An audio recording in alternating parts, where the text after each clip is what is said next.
Hello, everybody.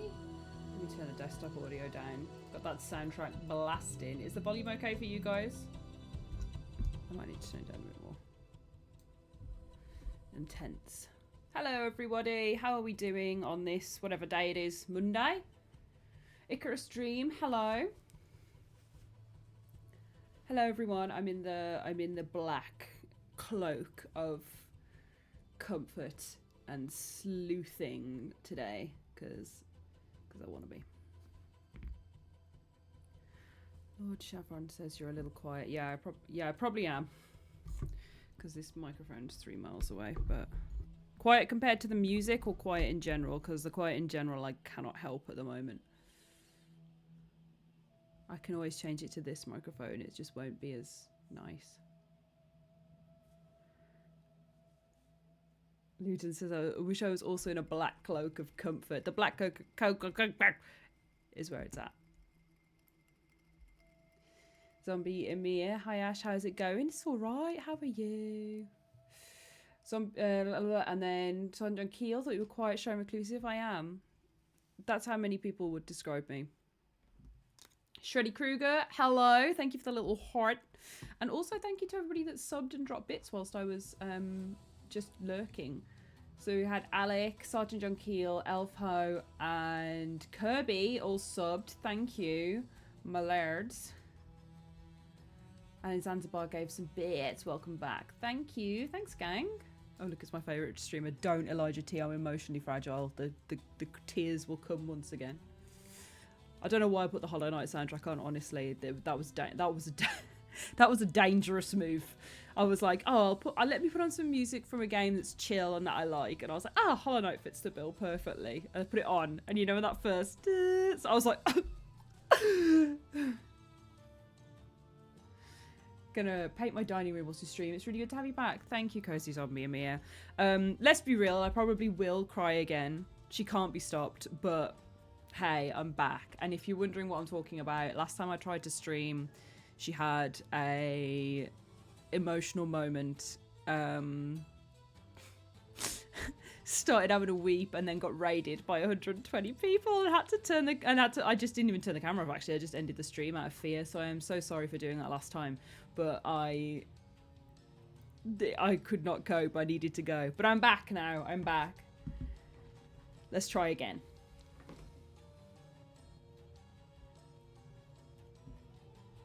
Just for your information, Kirby was crying on stream, and for once not out of frustration. Oh. It's my party and I'll cry if I want to. Musical notes emoji. Oh my god. That was so quiet for me. The Hollow Knight music's like... it's my party. I'll cry if I want to. Exactly, Throbbing Uncle. And thank you for the sub. That was a good stream, says Jelly. Thanks, Jelly. Thanks. My 10-minute stream. Actually, I don't even know if it was 10 minutes. Most of the minutes were made up by just the starting screen. That was quite loud for us, though. Supper, like G did.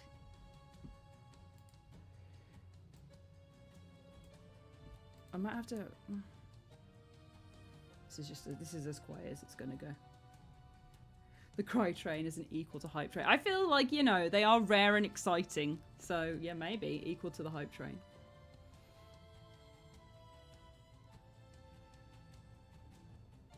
Kira, can you turn it up more, please? Are you being sarcastic about something? Is that the woman reading things out? I don't know why that's loud comparative.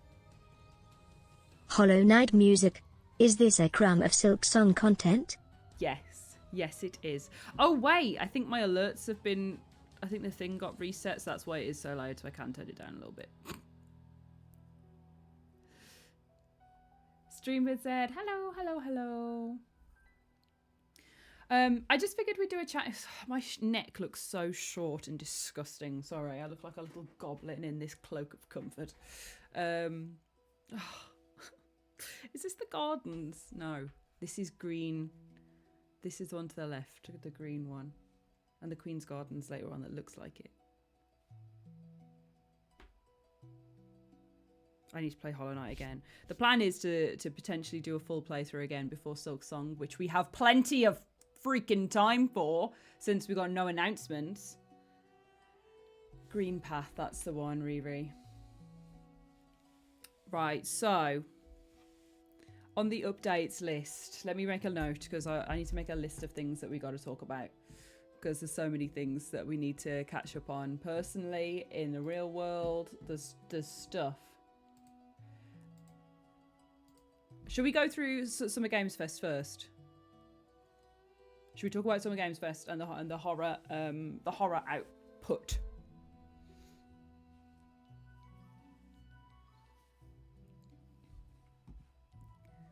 I wish I had a giraffe-esque neck jelly. All models have long necks and look so lithe, and mine's so short. Navneet Barty says, "Are we watching trailers?" I think I would get hit with the copyright fairy if I start putting trailers on stream. I was just going to chat about them.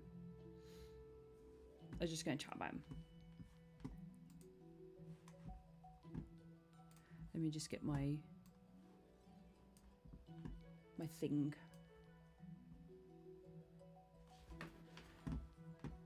Right, so Summer Games Fest was our... Actually, no, the State of Play was our first one.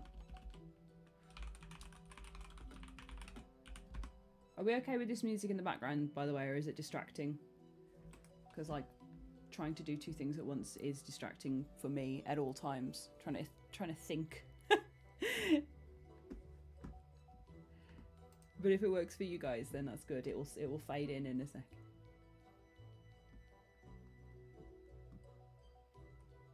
I like to imagine the copyright infringement fairy is a thing. Comes in, smacks you on with the wand.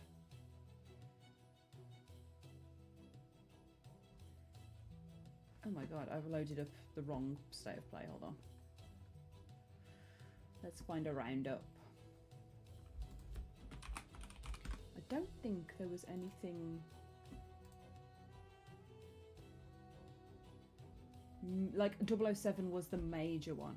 Right, okay, yeah, I'm on the IGN article. So we had 007. And so I'm just going to cover the horror stuff because there's you guys will know mostly about what's going on.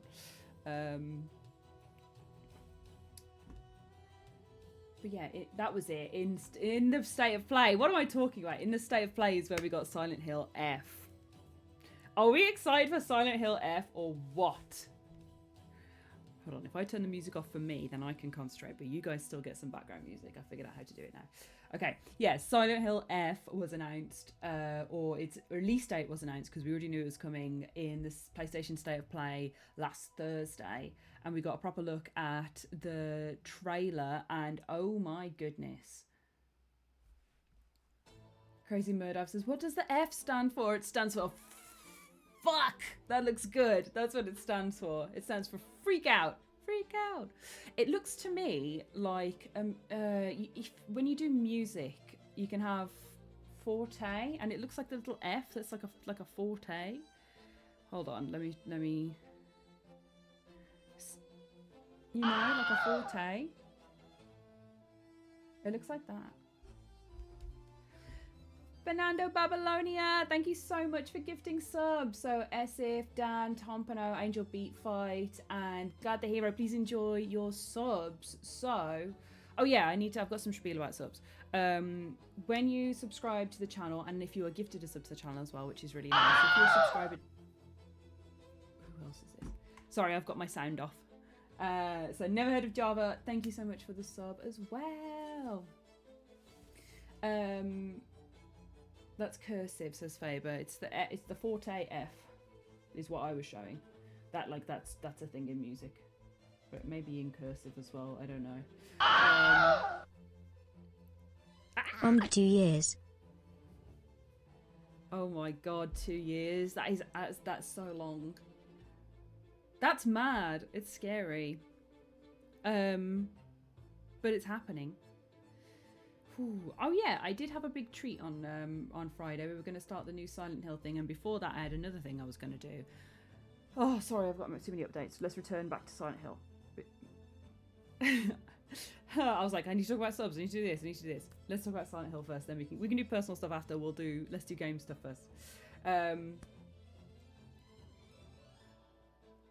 High intensity period piece drama, never heard of Java is the perfect way to describe Hollow Knight music. That is the vibe.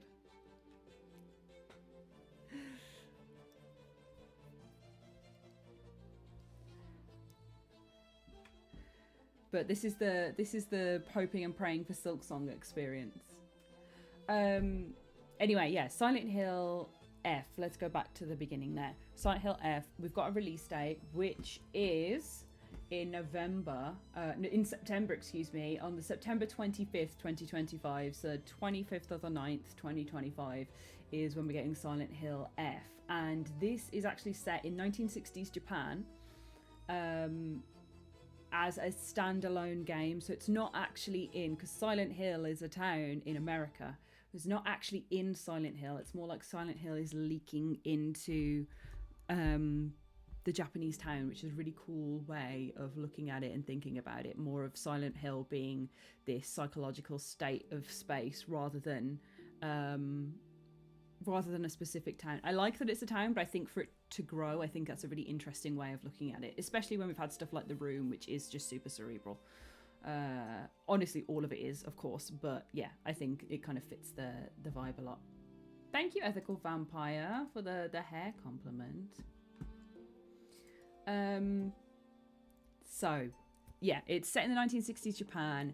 It's a standalone game and isn't technically in Silent Hill.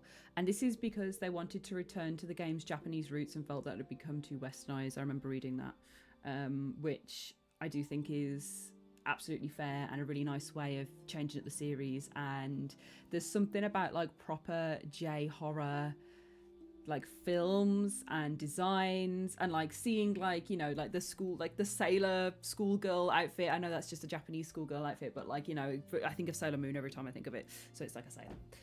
But like the seeing that and kind of a Torii gate as well, and it being like super entrenched in traditional Japan. I think that's going to be really interesting, and 60s as well. Just I think it's going to be a really nice place to take it that can be really weird. And it's explicitly about the beauty in horror. So there's kind of like this paths you can take between whether it's going to be really beautiful or really nasty, and kind of shape the experience as the game goes on, which is why we got that like gorgeous key art of the flower head. Let's put that on screen.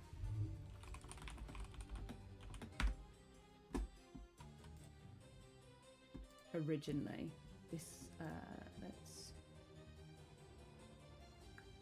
save as downloads, and I can put it on screen here.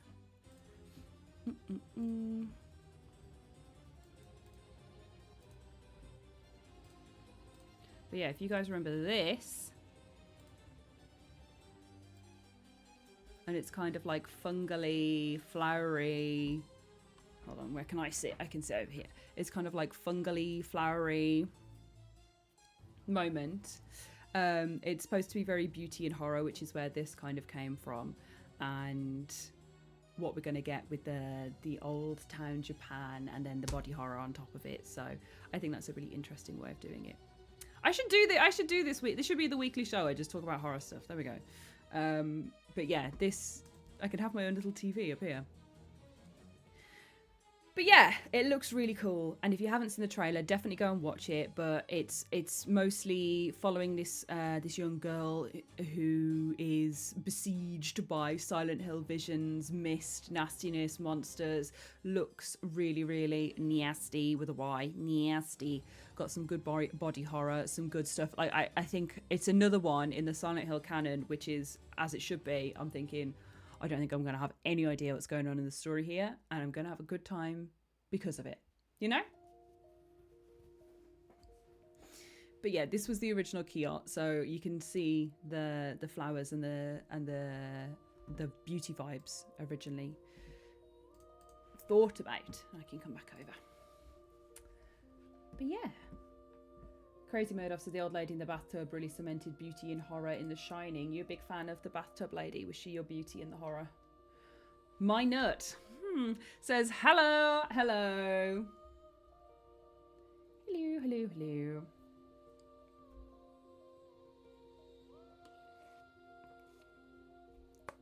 Oh my god, I just realised I don't have my channel point stock on. So I'm sorry if anybody's redeemed anything. I was thinking it was looking... Oh no, they haven't. Good. Phew. Okay, that's fine. I was thinking, oh, I'm missing something.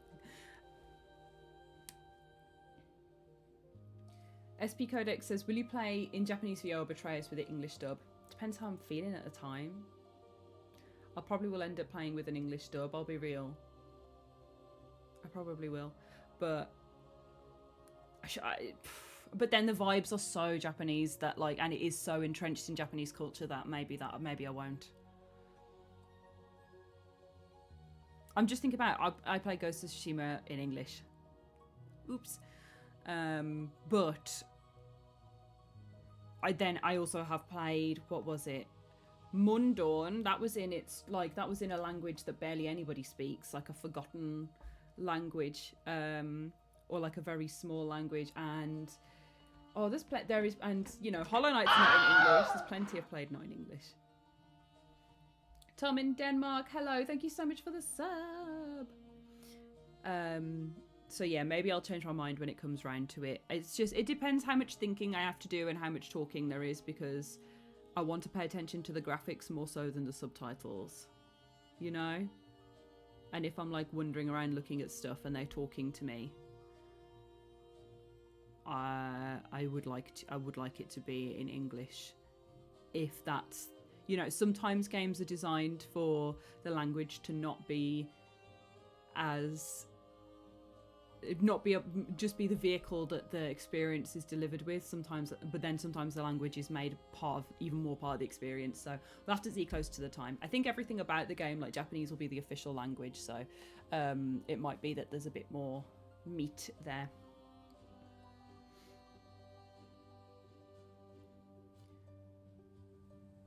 Mr. J Blade says, she is here. I am here. That was my go live notification. I'm here.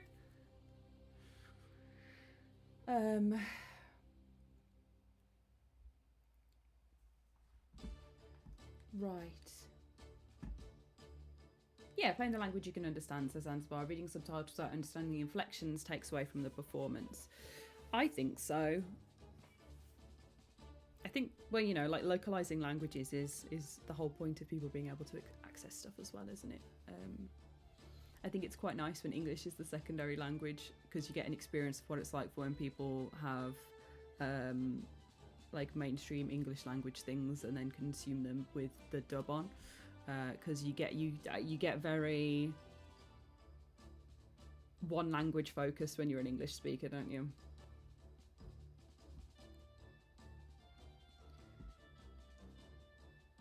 Riri says, I didn't like the look of the English version of the Yakuza 0 director's cut coming to Switch 2. See, Yakuza also like super Japanese, like but also high fast paced and high octane.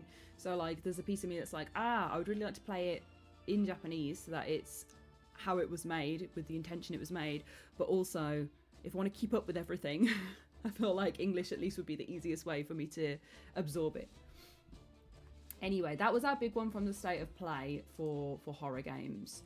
There was a bunch of other stuff which was exciting for people who like things that aren't horror. I liked the Astrobot controller coming back. Oh, Pragmata came back with a gameplay trailer and a release window, which is from Capcom and looks very weird and sci-fi.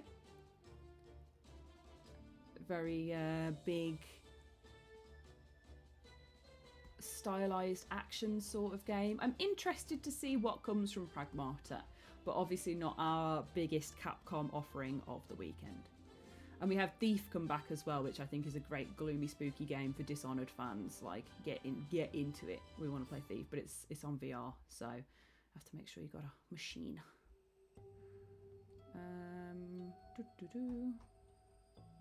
Mortal Kombat Legacy Collection, old school.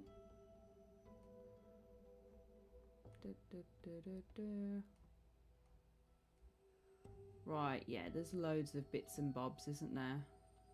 Baby Steps has its release date. Less interested in that, but I'm glad it exists. But it seems like Pineapple Express of games. We'll get to Resident Evil 9. People asking me about Resident Evil 9. That's like the last one on the list.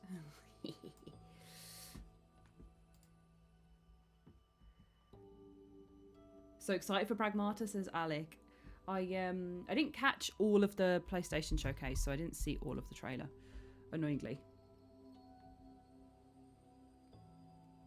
Certified Scott is a new Thief game after all this time. It's VR. It will be good in VR though. I feel like it's got like it will serve. It will serve. Sorry. What was next? Also, let me put my music back on so I can hear what's happening. Where'd Silent Hill F in the PlayStation? Right, next was Summer Games Fest. This is where we got to the serious shit for our spooky pals. Though I do think it was like 5 horror games, maybe? Maybe a few more if we include things that are like horror vibes. Neo 3! Says Riri. You got the wrong girly for Neo 3. You need to go tell Alex at PlayStation Access. Mortal Shell 2 was a big one, wasn't it? I'm really happy that that exists because it looks really fucking cool and we like a dark fantasy action game. But I did think it was a Dark Souls game. I did look at it and go, oh yeah, Dark Souls is back. So I don't know. I don't know if that's what they wanted or if, you know, I hope that that's a nice thing for them. Let me just put my microphone a bit closer to me, gob. There we go. Yeah, so we had Mortal Shell 2. Death Stranding 2 came on stage. Oh my god. I was watching with my friend. I went to my friend's house the weekend because she was having a birthday / housewarming party on the Saturday. And I was like, oh, I'll come up on Friday and we'll hang out and catch up. And it was like, she and her boyfriend are big into sports. So I got there and the rugby was on and it was Bath versus Bristol. And then so we watched that for a little bit, with like caught up with that in the background. And then it got to 10 p.m. and I was like, my turn. And then we had to watch Summer Games Fest. So I was like, if you put the rugby on, we're watching Summer Games Fest. Which she was perfectly happy with. She likes games as well, and is she's playing Red Dead at the moment, which was really cool to return to because I haven't seen it in ages. But yeah, me and my pal were watching this announcement Summer Games Fest thing and trying to explain to somebody that isn't like immersed in gaming culture to the neck what Death Stranding is and what it's about and what a BT is and how a baby helps you fight them. Oh my god, Jesus Christ, it was hellish.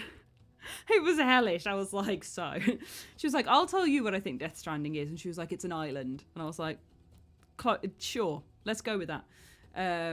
Yeah, it literally is DHL simulator. I was like, it's a postage simulator and you got to kind of balance them, but also the rain makes you old and there's these ghosts, but they're not really ghosts and they're made of like tar and you can't see them, but they can get you. And the only way to know where they are is to carry a baby with you that was born bad. And also the baby has memories of Mads Mikkelsen. And also there's loads of famous people in like lost in the world and you got to connect them all because they're all in separate cities and you can build a bike and a car but they don't exist. And also it's the future and there's a beach and she was like, sounds good.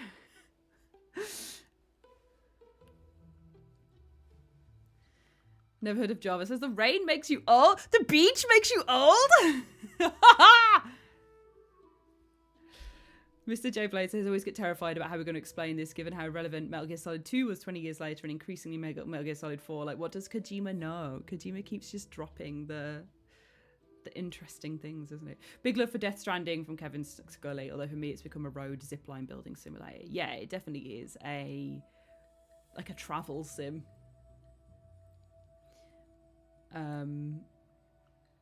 The thing is, right, I've said this from the beginning. I love that Death Stranding exists. I love it as an experiment. I love it for the Kojima fans. I objectively love it. Subjectively, it is so not for me, and that's absolutely fine. I did not vibe with the gameplay. Also, there's a level of melancholy that I can get behind and enjoy. But something about Death Stranding really triggers the bad melancholy in me. I'm like, oh, this is making me get real existential. It's too existential. Like if I remember trying to play it and just because it's so lonely and so pensive and thoughtful and measured, I was like, I just need to kick the shit out of something, otherwise I'm gonna have an episode. So yeah, it was just it's yeah, there's too many emotions in it. Do you know what I mean? Also, when I wasn't feeling like that, I was like, this is boring. Not boring, obviously, just slower paced than the stuff that I like. Yeah, Hideo's writing is quite intense. He's very good at capturing that liminal space, isn't he? Like Evangeline. Also why I won't watch that, because I've heard that before as well. But yeah, I don't know. I like a game that challenges you and dives into your feelings, especially ones that, like, you know, sit uncomfortably with you. But Death Stranding there was too much sitting. There was too much sitting for me. I was wallowing. But yeah, I think that counts as like horror adjacent, so it's on our list. And I know that there was the Death Stranding 2. There was a whole presentation about that, so I'm not going to give you a breakdown because I don't really know. It's not quite my bag, and I don't think you want to hear from me about Hideo Kojima's Death Stranding because I don't have the insight. But I think he's so cool. And I love what he's doing, and that he's just this rock star in the games industry as well. Like, we do stand Hideo Kojima. Love a little freak doing their thing. And like, I do feel a bit like the girlies that get it, and it's okay if I don't get it, because the girlies that get it.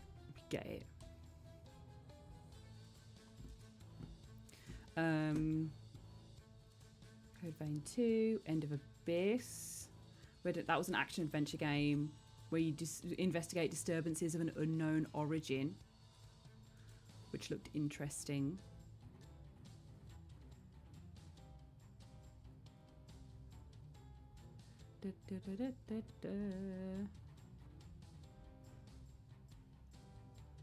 Killer Inn was the murder mystery game, which looked kind of like Knives Out the game, which is fun. Cozy Zombie Amir says Metal Gear is the safer side of existential. Yeah.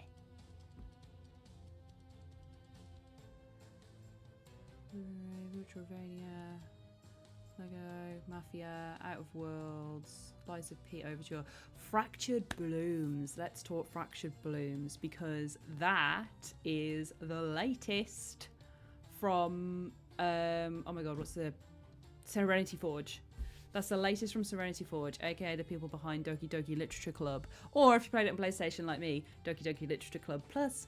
But yeah, Doki Doki Literature Club now has a follow-up, and it's very farming sim. It's like cozy farming sim energy, but then she's also like digging up body parts and planting people and all that kind of stuff. Wall of Hair, thank you for the sub. Ludens, I've not watched any DS2 trailers because I was so excited. I have so much awesome stuff to come. Yes, oh my god, definitely. I could have watched all of them and not tell you what happens though, so I think, you know. I think you're safe with that one. But yeah, Serenity Forge, anime farming sim with a nasty dark side, which isn't like a surprise in this one. I feel like Serenity Forge have done their thing where they've got the surprise horror turn. This just looks like you know what you're getting into. Certified Scott, thank you for the sub. But this one looks like you know what you're getting into from the beginning, and it's going to be nasty. But I'm really, really excited for that, and I think it looks really weird and interesting. SB Codex said it's based on a true story. Is that the thing where they just lie because it's funny though? Oh, excuse me. If you heard Mr. Keeley go, gay. Serenity Forge. I'm just waiting to see if it says it. There's a lady crying blood. And then we're going a little bit Leatherface with the table. I don't think it does say based on a true story. I can't lie. But I could be wrong as well. A time loop too, it says Dusty, which is cool. What have I just been... Oh, there was something I was watching or thinking about that was a time loop. Yes, Until Dawn, but... Oh no, I think I had another weird dream that I'm just...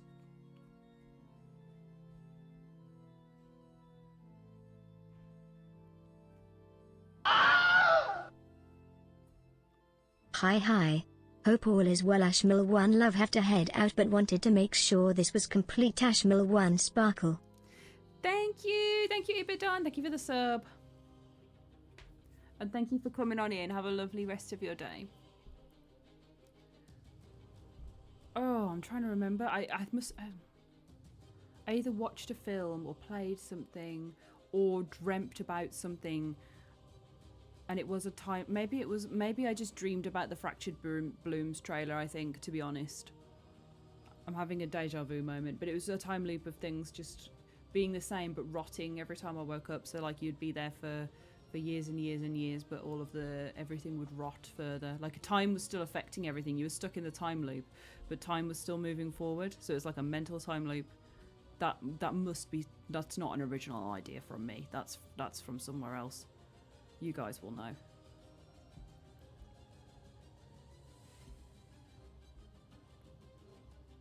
Lord Chavron of the Shade of Purple. Ooh, thank you.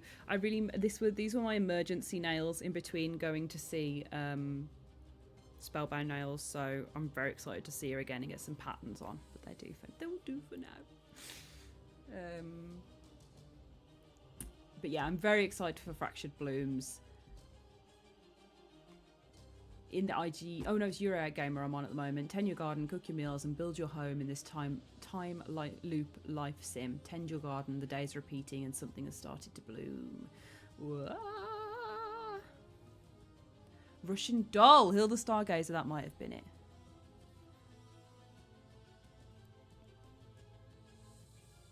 It was just the start of the trailer for Fractured Bloom, inspired by a true story. Oh! I see it. I missed it. I totally missed it. I've scrubbed back and it's literally in between. It's in between Mr. Keeley and then Serenity Forge. I started paying attention when it went to Serenity Forge. So that is there, inspired by a true story. Sorry about that, SP Codex. Which is interesting. What does that mean? I reckon it's just inspired by the true story of life. But yeah, I know Fractured Blooms had a lot of the rotting, repeating. I think I was just thinking about it a lot, to be honest. I think she had a dream about it. Plates of her legs.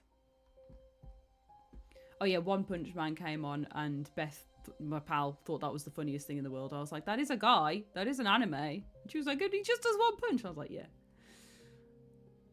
Jurassic World Evolution 3, and we've got to give special shout out to Jurassic World Evolution 3 because Rich, my lovely What Culture pal, who also has edited some of the highlights for me, he works at Frontier and has worked on different bits of trailers and all sorts, and I think his voice is in the trailer. Like he managed to get into a little bit there. Let me double check because he did give us a little breakdown whilst we were all shouting. What did he say? Because I want to get it right.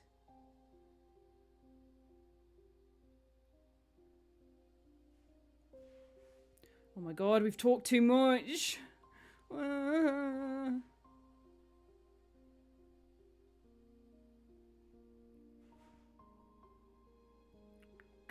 Where did your voice go?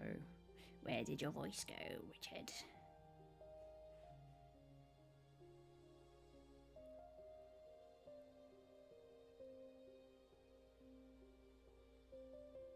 Oh, I think it's a little, I don't fucking know. You know what? I'm not the one to deliver this information. Proud and pleased for Rich, though. Because apparently I got it very wrong. But anyway, Rich is involved with the studio. And it's cool. It's just cool. We're all very... I say we as in you guys as well, I'm including you. We are all very proud of Rich because when I was at What Culture, his whole desk was like Planet Coaster. All he talked about was Planet Coaster and Frontier. And I remember specifically saying to him, like, if you could pick, like, if you couldn't work here and you had to work somewhere else, where would you pick to go? And he's like, Frontier, hands down, every day. And stuff came up and he applied for it and like kept on trying and then got his position there and is absolutely smashing it.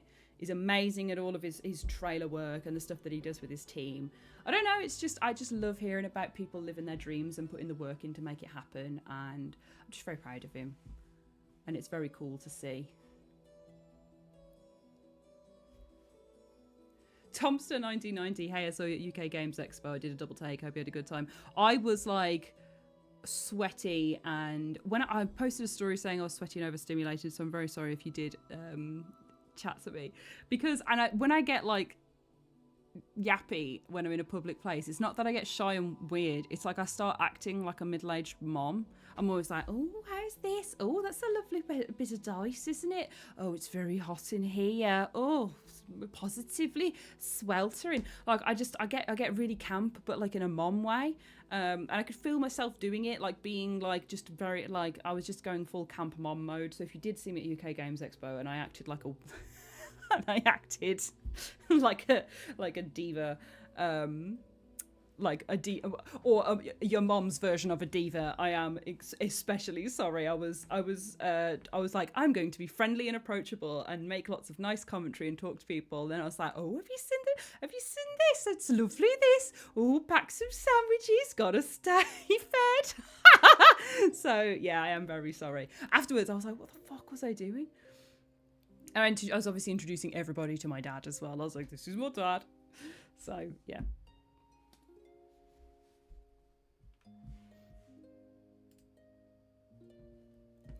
I didn't even pack sandwiches. I don't know why I said that. I ate a bagel at the place. I should have packed sandwiches. That's what it was. Should have said. Oh, should have packed some sandwiches. I tried to go outside and they say I've got the voice on right now. I tried to go outside and they wouldn't let me out the door. They were like exhibitors only. I was like, but please, I'm so warm. And they were like exhibitors only because, you know, that's the way it is. I had to stand by the door and going. I was proper mom mode. Tomster, I wonder if you're a special guest on a panel or something. That's the goal for next year. Maybe, if I do enough important shit to warrant it. But no, I was just looking around. It's a great expo. And I wanted to go and say hello to the NRB guys as well, because they were doing their performances. And we like... I saw loads of people I know, actually. But yeah, the NRB gang and all the people who kind of work across those channels... I saw some other people as well. We met the guy who was running his stand for the artwork of the show was really cool. We chatted for him for a while as well. And then lots of people who were just lovely and said hello too, which was nice. Anyway, next. Dying Light the Beast, which is this? I don't actually know what this is. I'm so sorry. I need to get my Dying Light lore up to date. Is Dying Light the Beast DLC? It looked cool, but I haven't played the other Dying Lights. No, new game. New game in the Dying Light franchise. This is Dying Light 3, I guess. Yeah, originally envisioned as DLC. That's why it's called Dying Light the Beast. And then it's coming out as a standalone game instead. Kyle Crane, the protagonist of the first game, returns as protagonist of the Beast. After escaping captivity, Crane seeks revenge on the Baron, a mysterious villain who'd experimented on him for 13 years. Who boy? And it's going to be first person, set in Castor Woods. And yeah, parkour's back, baby. which is really cool. I'm excited to. This is one I'm excited to see people play. It's probably not one that I am going to play, unless from a coverage perspective. I would definitely do it for coverage. But like, if I were picking up for me, sorry, I'm turning the music back up. If I was picking up for me, I'd want to play the other ones first. It would take me ages because Dying Light games are massive. But maybe it's a good point to hop in. You know what? I'm going to have a look at it when it gets closer, when we get to August. And I'm going to have a little look at Dying Light.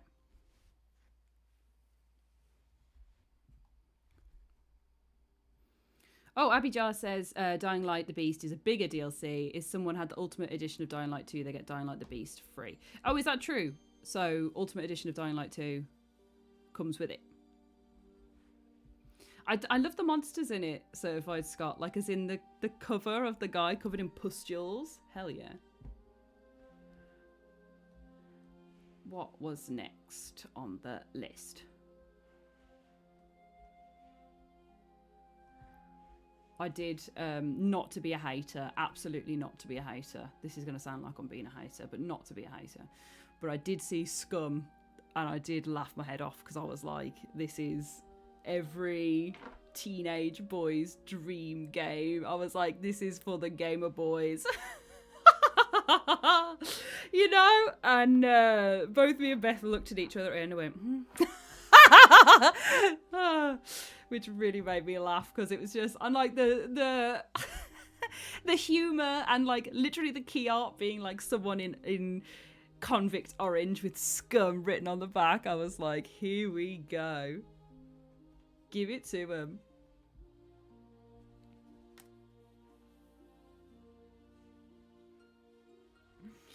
It was such a weird trailer to watch. It was very 2000s, wasn't it? It was a very 2000s moment. Sorry if I keep messing with my hair also, by the way. I've like done all sorts to it and I just need to give it a big wash, a reset. I'm scared I look a bit scruffy, so you know when you get a bit self-conscious, you mess with yourself. So I'm sorry if I look a bit scruffy, but also it's chill. It's a chill Monday and we're chilling and we're catching up. So I'm also not that sorry. Abby says, Scum has been around for such a long time, it took them ages to release version 1.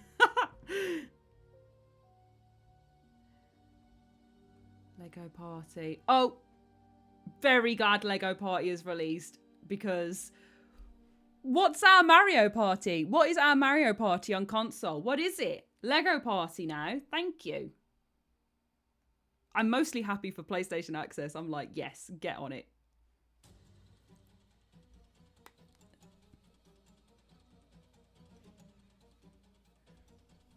There we go.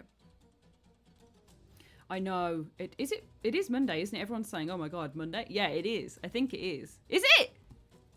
I hope so, otherwise I'm very late for work. Mario Party's also on console. Is it? No, you're talking about Switch, a Switch console. Sneaky liar.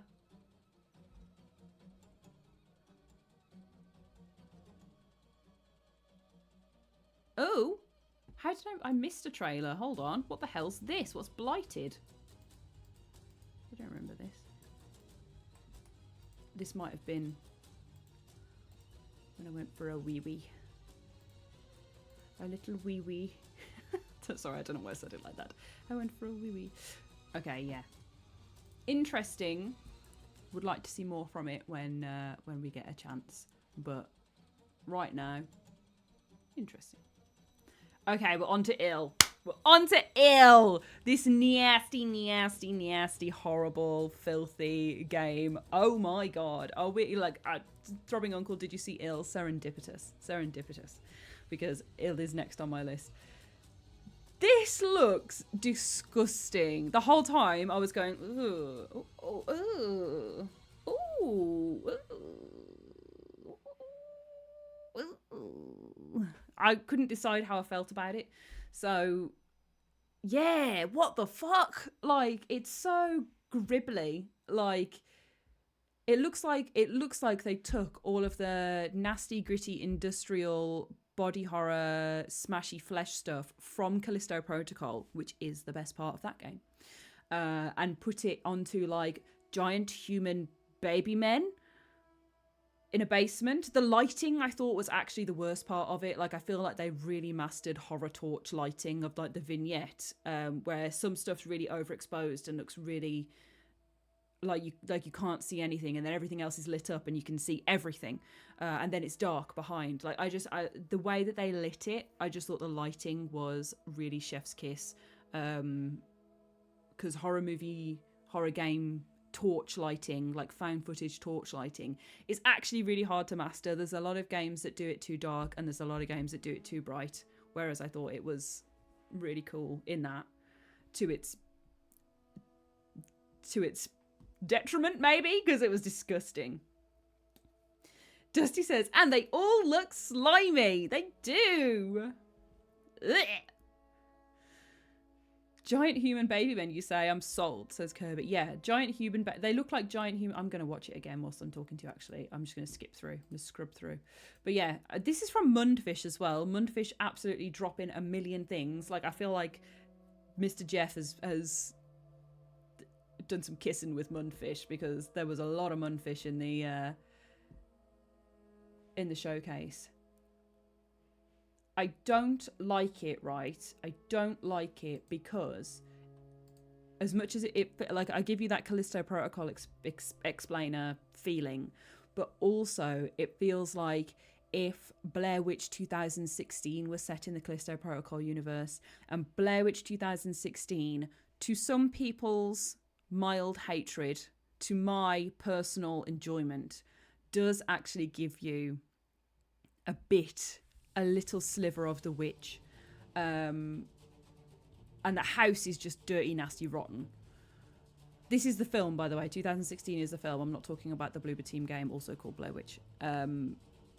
This is Blair Witch 2016, which is technically a sequel to the original and Book of Shadows, I guess, but more so the original.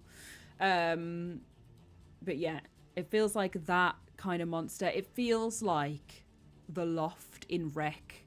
You know, it feels like the Loft in Wreck. It feels like the Loft in Wreck, like as a game, but with like weird baby men instead of long spooky women. Because like they're all big as well. They're all just like big. The perspective is so whack. And the way they're picking up and throwing heavy stuff, and they're all stuck together, I don't know. I think it's really, really hit some. It's really, really hit something in its style, because it's nasty. It makes me feel uncomfortable. This is the first horror game I've seen in ages that's like made me feel uncomfortable. It's made me think, oh, do I want to play that? Which means yes, I absolutely do. But I feel like it's going to make me feel a bit nauseous. I don't know, just the way that it's designed in that trailer specifically. Icky on a different level. I need to figure out a way to talk about this, because I do think it is uniquely disturbing compared to the other stuff.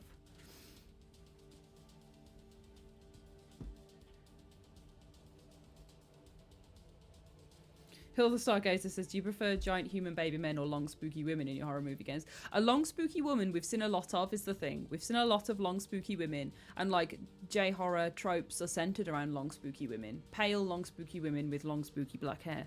But yeah, the whole distorted, distended, long-limbed, pale white, long fingers, runs really fast, lurks in the dark, monster with big eyes, no nose, and a big mouth, usually with lots of teeth. That's like it's a trope at this point. That little guy, that little freak. Sorry, I was thinking about creepypastas. Has the music stopped? No, there we go. Has the music stopped?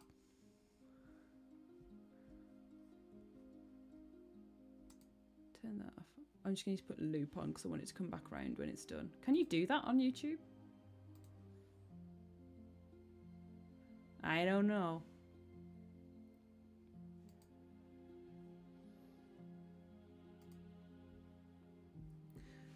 Anyway.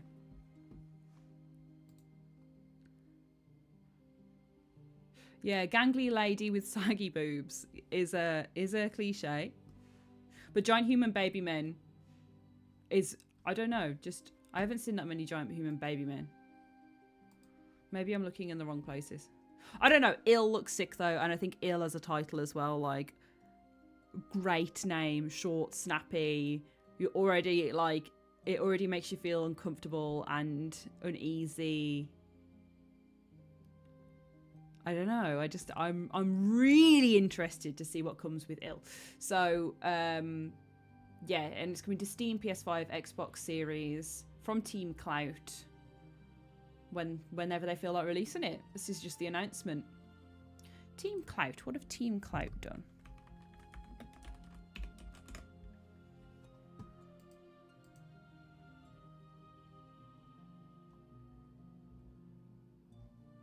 Oopsie, I accidentally put a hashtag.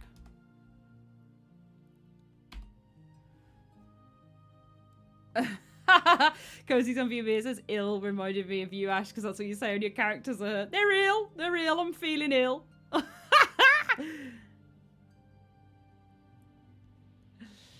Is there only a specific type of horror you like? No. There's definitely stuff that I'm more excited about in general.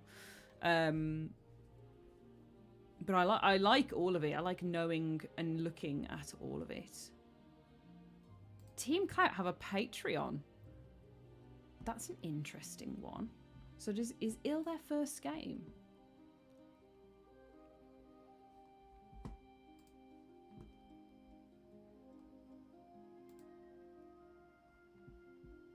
Is this your first game, Team Clout? It looks like it. Literally the first thing that comes up from Game Rant is, we are fully committed. Team Clout's Maxim Vererin addresses concerns that Ill is a scam.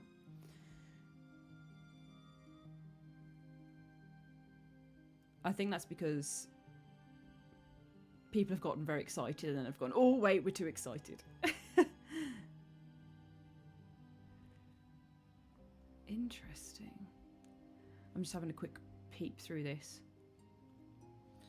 So a few years ago was a Patreon page for Ill, and has become a point of contention.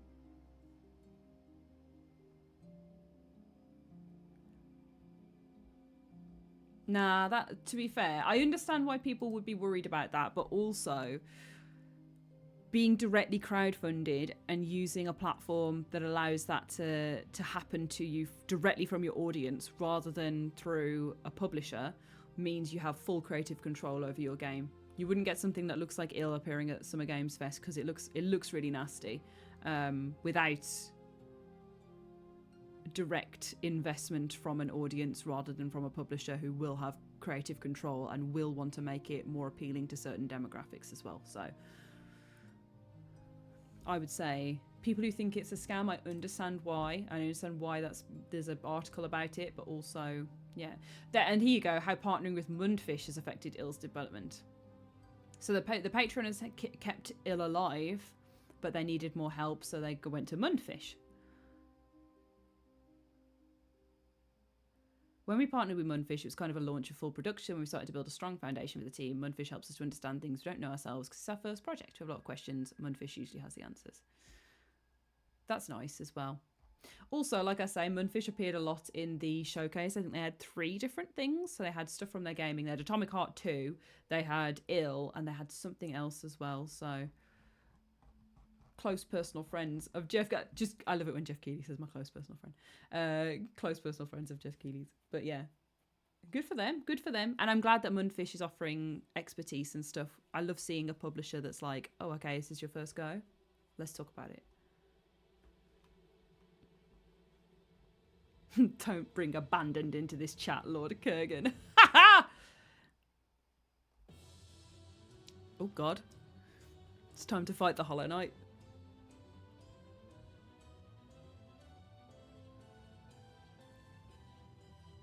Is the volume okay? Are we alright with volume? Wu Chang Fallen Feathers also is coming out, which is set in and from China, which looks very dark fantasy. It looked a bit Bloodborne-y. I can't lie to you. It looked a little bit Bloodborne-y.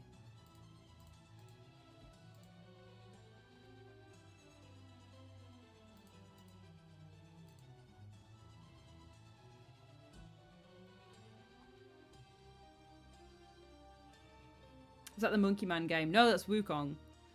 Wukong is Chinese as well, isn't it? Black Myth Wukong. Wuchang Fallen Feathers is the new one, and then Black Myth Wukong is by Games Science. Inspired by classical Chinese novel Journey to the West, which I think... Am I right in thinking Wuchang is also drawn from that as well? There was something similar between the two.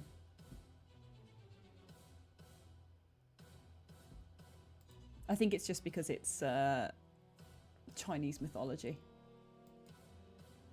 to be honest. Yeah, no, doesn't draw from there, but just from pirates, the different dynasties,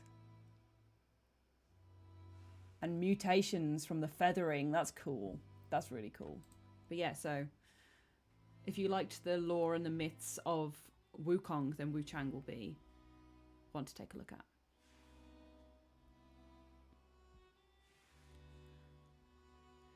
What was that old 360 game about the Monkey Man?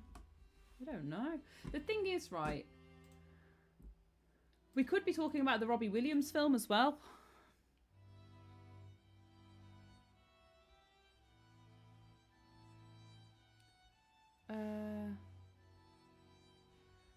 Ape Escape says never heard of Java. Let's have a look. 360 Xbox game monkey protagonist.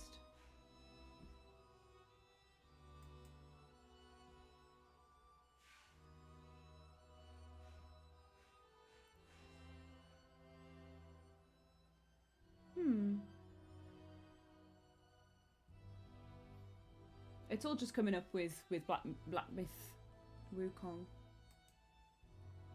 Oh, okay. There's one called Enslaved Odyssey to the West, which... That's a man.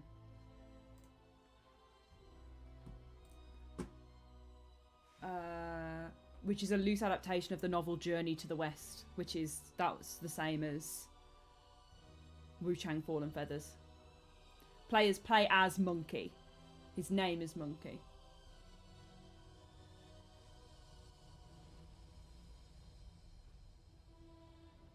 Who's played by Andy Serkis, actually.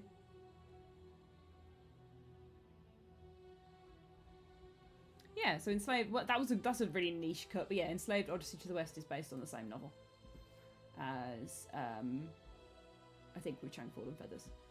There you go.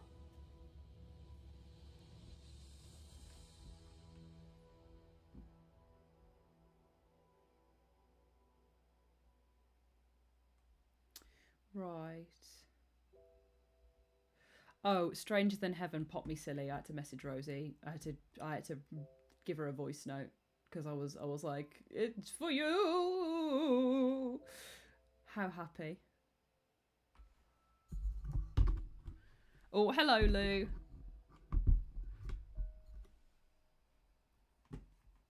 And Megan, hello.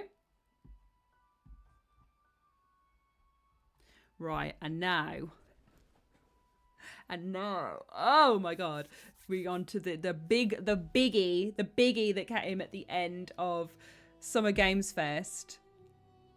Resident Evil Requiem. Resident Evil Requiem was announced. I'm so excited. I am so excited. Never had a Java. RE9! It's time to talk about RE9. RE9, but yeah, it's, oh my god. The first, when it first popped up and it was Lady Dimitrescu, I was like, oh, sick, okay, yeah.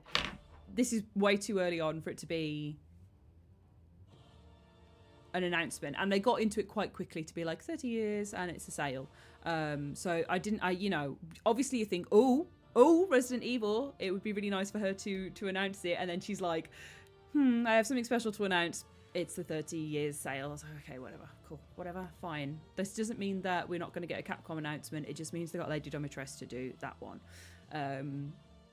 Which also I feel like was not too much of a bait and switch because, again, she's such a big character in Village. You know, if we've played the game, then we know we're not getting maybe a prequel would come, but yeah. she was an antagonist. So I was like, okay, fine, that's fine. It was the second one where they got the head of studio out to be like, oh, it's coming in the blink of an eye. I was sat there going, that means something, that does. There's going to be a clue somewhere. I figured it would be like a marketing thing and there would be eyes start popping up, or it would be about something to do with the game. I was not expecting it to be at the end of the showcase, and literally when it started up and you see, I was like, this looks a lot like the RE engine. It looks super Capcom-y. So what are they releasing in the RE engine? Did not think Resident Evil until we saw, literally when I saw the bomb site and RPD, I was like, holy shit. And I know I've got a goose flesh talking about it because I'm so excited. Lou says my guy literally turned up like Resi and then dipped for half an hour. I know. Jelly says, what game could use the Resident Evil engine? Exactly. I was like, oh, they must be using their engine on other games. Fun. Never heard of Java. It's got to be the longest gap without a Resident Evil game since before RE7. It's been a while, hasn't it? No, Elijah, exactly the same. RCPD, I was like, wait a second.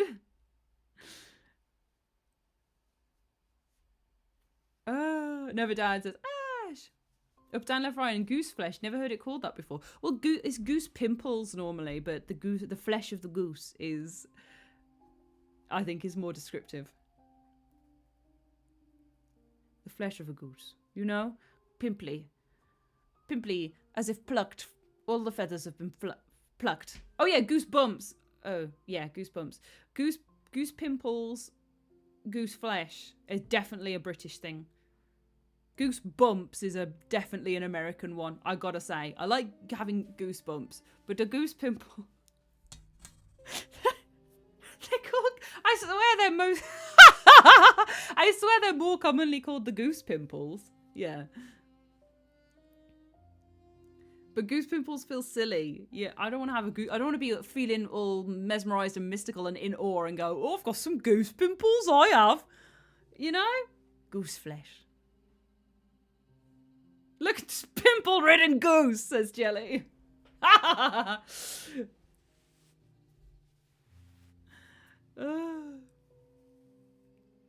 But yeah, more Resident Evil, and this one, we need to do a Resi playthrough at some point. We'll probably do Outbreak to match up with the release, and then we can go back and do the other ones. So the idea is we finish the Silent Hill playthrough this year, and then we're ready for Resident Evil to do a full playthrough next year. So the Silent Hill playthrough is underway.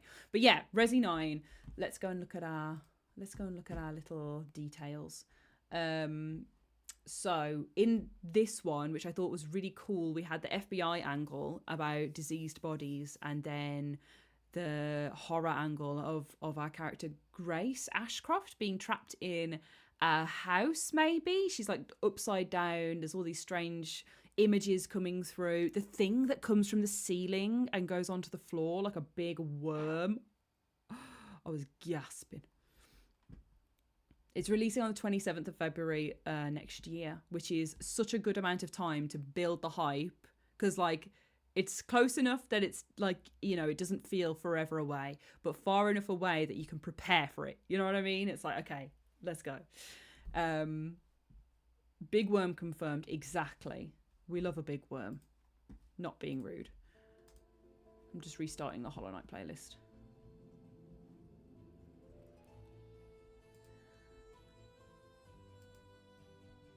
I need a little roundup to get I haven't made notes, so I just need to have a look. Resident Evil 9. Where's Bloody Disgusting? We'll read their coverage.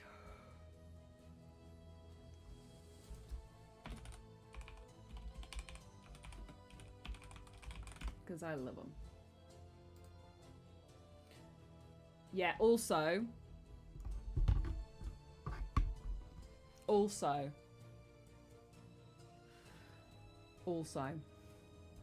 will say, like, I should have been at Summer Games Fest over the weekend. I should have been there. I had all my appointments booked for a bunch of games which have been showcased.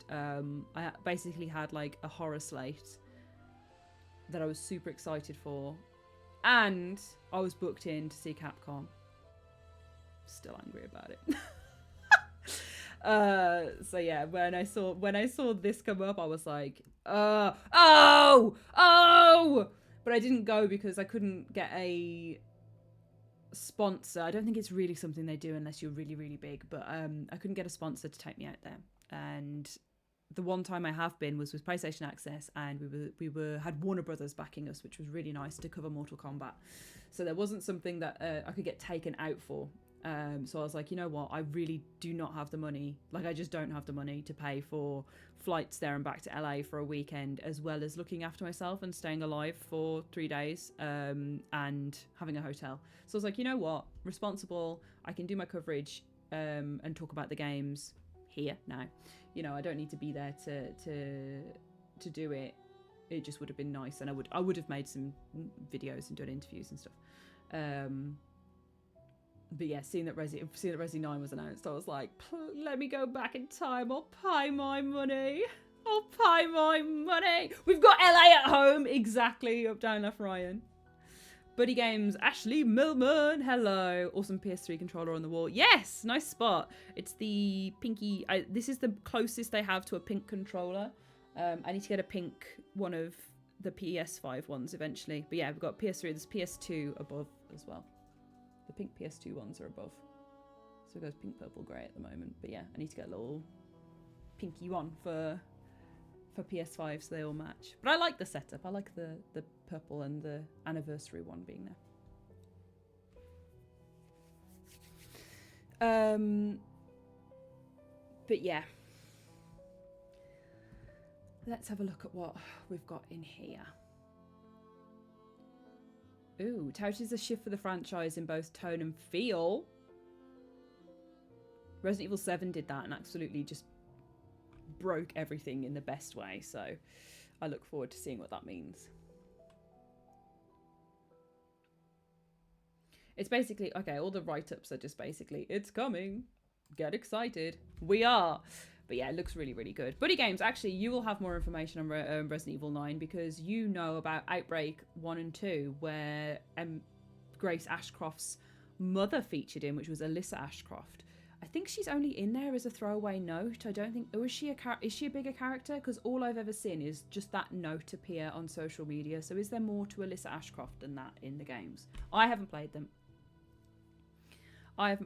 They're on the list. Throwaway note in Resident Evil 7. Okay, she's a throwaway note in Resident Evil 7. Then is she our protagonist in Outbreak? Or is she just a tell me, guys. Cozy Zombie Emir, she's in Homebreak. Vargle PSVR says waiting for a Resident Evil VR announcement. Yeah. That looks nasty, as well as like the VR moment for Resident Evil 9 will be really strong.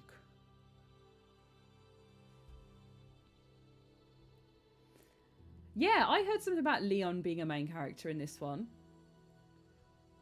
Never heard of Java, but interesting. I don't know. It's not that I don't like that. I'm just like, ooh, I think he's got a lot of love, hasn't he? And his role has grown. I don't know. I think it's because this would be the first time seeing Leon in like a new narrative. Because every time that I've met Leon, it's been Resident Evil 2 and Resident Evil 4. Which, because I haven't played all the Resident Evil games. I'm a new Resident Evil fan. I came in from 7.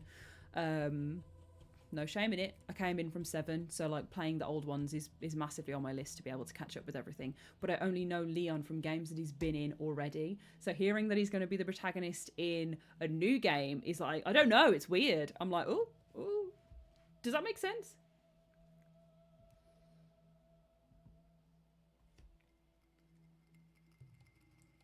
Lou says, I played 20 minutes of 7 and got too spooked, and that's my Resi experience. And what the cool kids call a weenie. That is weenie behaviour.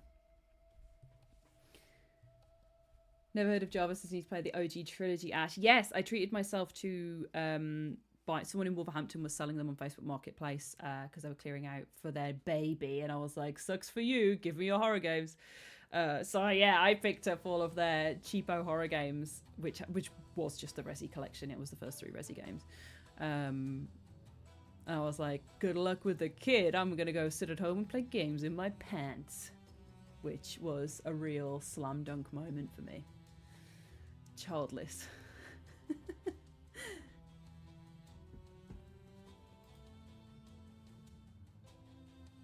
I thought it was Control 2 for the longest time. Buddy Games, if we had Control 2 this weekend,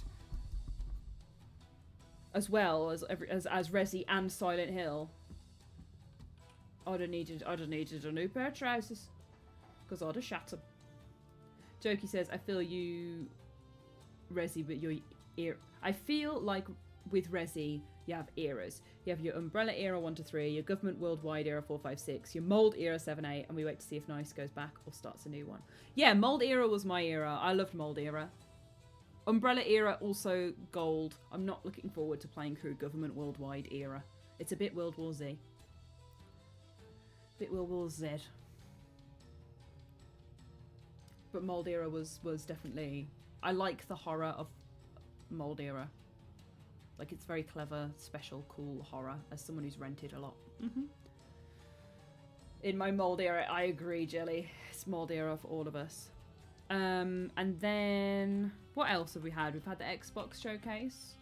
I watched that with my mom, and she left it on to watch the Obsidian deep dive. I was like, you can turn it off and put what you want on now. And she was like, who's this guy? The guy from The Office came on. What's his face? Is it The Office? Or Parks and Rec? The guy from Parks and Rec. Jean-Claude? I don't know. The guy who's like, hey, came on, and she was like, is this guy, this is what's happening? I was like, this is a joke. He's just doing a little skit. He's, you know. And I was like, he doesn't even have a name that's come up. Don't worry about it. They're not introducing him. He's just doing a funny bit. And then the bottom bit came up and it said, head of sequels. And she was like, look, see. I was like, no, Mom, that's a joke. Head of sequels isn't a thing that we have at studios. That's not something... That's not something that happens. All the skits kept happening. And she was like, look, he really works there. Look. I was like, no. I was like, we need to make a gamer out of you yet. That was my main experience of the Xbox showcase. Right, so what did we get? Oh, Call of Duty Black Ops was the big one, wasn't it? I was very happy for the girlies for that one. Non-gender specific. I was very happy for the girlies that happened. I didn't watch the start of this one. What the fuck? Oh, Elder Scrolls Online. Sorry. I just saw it said Elder Scrolls and was like, what the fuck did I just miss? I didn't watch the start of this one, so I missed Kronos, which I know I'm excited for. I missed Kronos. I might just have a little skim now. But Kronos is coming.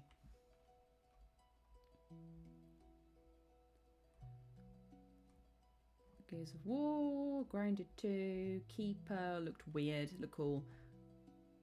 Even before it loaded, it was like super psycho-naughty. What the hell is Animo? Nobody tells me these things. Oh, okay, no, it's just, I thought it had a cat on the front. End, game break, whatever. Oh my god, this took ages to find. They've put this one at the bottom. Kronos: A New Dawn, new survival horror from Bloober Team.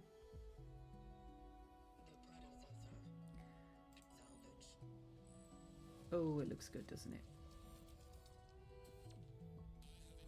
Oh! There's some x-rays and a guy's got 2 heads.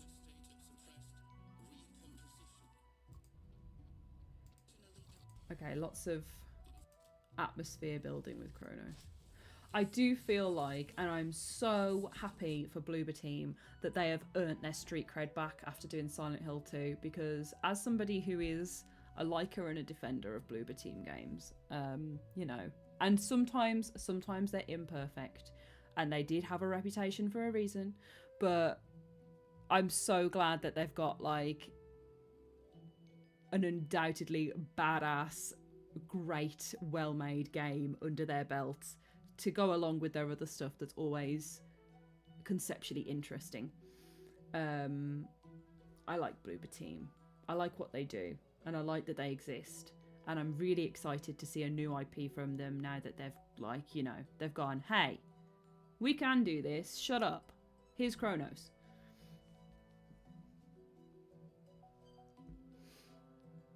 Yeah, they did Layers of Fear, and they did, was it Medium?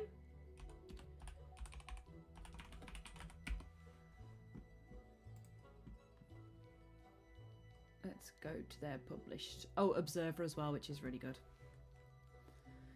So they did Layers of Fear, Observer, Layers of Fear 2, all with, like, Layers of Fear and Observer, categorically good games. Anybody who says they're not is being, you know, has their opinion, but is probably being picky. They're just good games. They're interesting concepts. Layers of Fear 2 and Blair Witch, mixed. That was they had mixed responses. I liked Blair Witch because it reminded me of the 2016 game, and I loved the whole house section at the end, even though it was a bit much. Layers of Fear 2, unfortunately, I can't remember, which probably says more about it than it should do. The Medium, I played a bit of, but I never went back to it. Again, you know, so that probably says something. And then Layers of Fear, they did the remake of Layers of Fear, which I just think the original one captured the magic so well, because Layers of Fear had that meme that went round of the child running into the wall. Which didn't help. Which didn't help things. So they basically had like a really good, solid couple of IPs, went a bit crazy, went a bit unreliable, and then came back with Silent Hill 2 and were like, fuck off everybody, it's time. Let's get real. And then Kronos is coming. Let me just turn this, I've got loads of headspace here, I just realised. Yeah.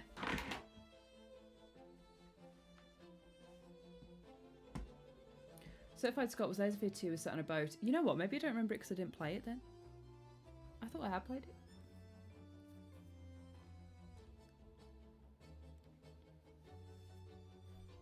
I have to go back.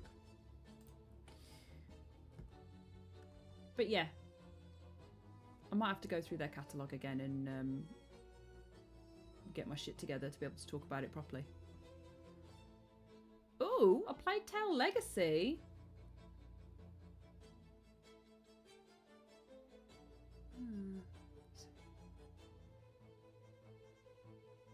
Oh my god. Regnance, a Plague Tale Legacy. This is... Is this not...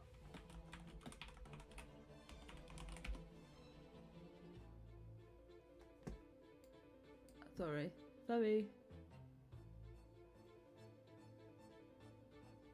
That's Anna Dimitriou! It is! Oh, yay! That's so nice! Oh, that's really cool. Yay, we love Anna. Oh, I met Anna doing a Future Games Show panel, and she's genuinely the nicest, coolest, loveliest lady. I think we've raided her on here as well, but just really nice. I was thinking, oh, I'm sure I've seen her post about something about a Plague Tale. It's because she's bloody doing it. That's really cool. That's really cool. Oh, love to see the nice games people succeeding. And a prequel about the Minotaur looks awesome, so Certified Scott. I actually need to finish the second one. I'll be honest, I'll admit it. The first one I really loved, and the second one I really loved, but I got distracted. So this is a great excuse to get back in there. Buddy Games, am I the only one that calls it Silent Hill Forte? No, because we spoke about this earlier, actually. It looks like the little Forte symbol.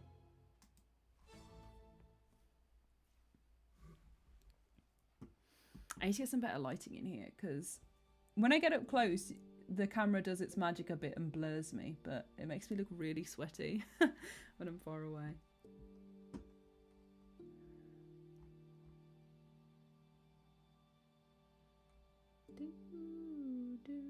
Lou says Silent Hill F because they're typing F to pay respect to the new game. For all the people that will die in it. Wait, sorry, you can have a little lion in Elder Scrolls Online? What? A little lion with a mohawk?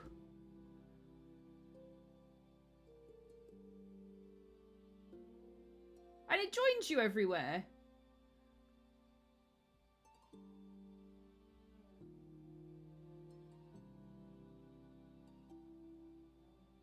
And it follows you? And it reads things with you? What?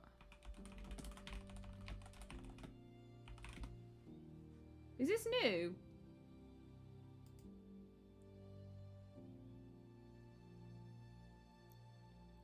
Yes, we can talk horror game after horror movie after Jokey.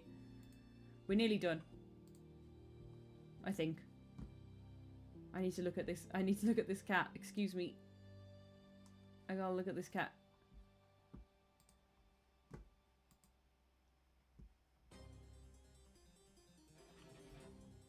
Great fight, this one.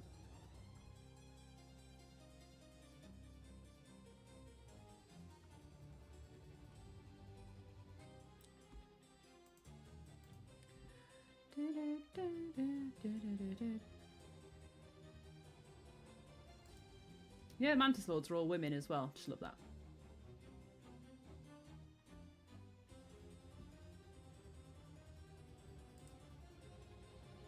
Oh my god, so you can get a Bestian Ratacat. A black cat!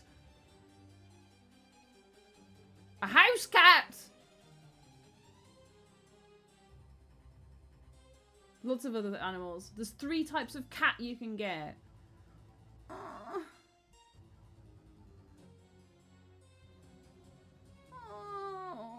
Oh, me.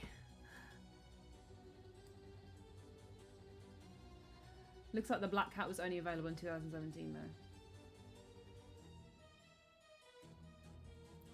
The house cat is a relative of the Alfie Khajiit. That's fun. Sweet Miracle Charlie, have you managed to track down the physical books from ESO and Skyrim yet? I looked them up. When you said it last time, I thought you meant that there was Oblivion books with all the stories from Oblivion in, and I was very interested in that. Skyrim ones, I know I will love and that are interesting, but I don't have the same ferocious passion for it. I need to go back and probably replay Skyrim after all the love that I've had for Oblivion. But yeah, I did look at them and I thought, this is really cool, but it would be an instant buy if it was the Oblivion book.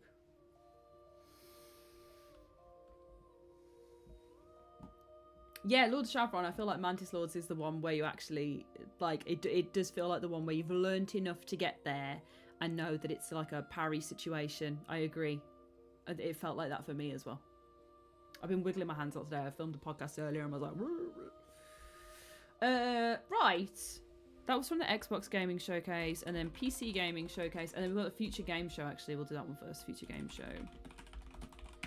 Which I need to have a look through. Because I didn't manage to catch this one. And these are my faves. And it's... I really think it was Amy and bloody Nathan that hosted it, wasn't it? Which I'm, again, super proud of them. Love them. Kiss, kiss.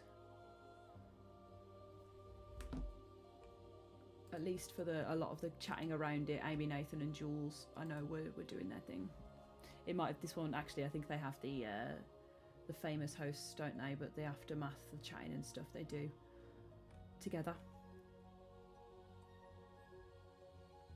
Right, so Echoes of the End, Whispers in the Fog. What is this? A first-person psychological horror experience from a solo developer. What's Whispers in the Fog then? Sweet Miracle Charlie, I will be all over it if they release some Oblivion books for sure. I think like now that they've done remastered, they can kind of justify it, can't they? Ooh, okay, so you wake up in a forest with no memory, with no map and just a flashlight to light your steps.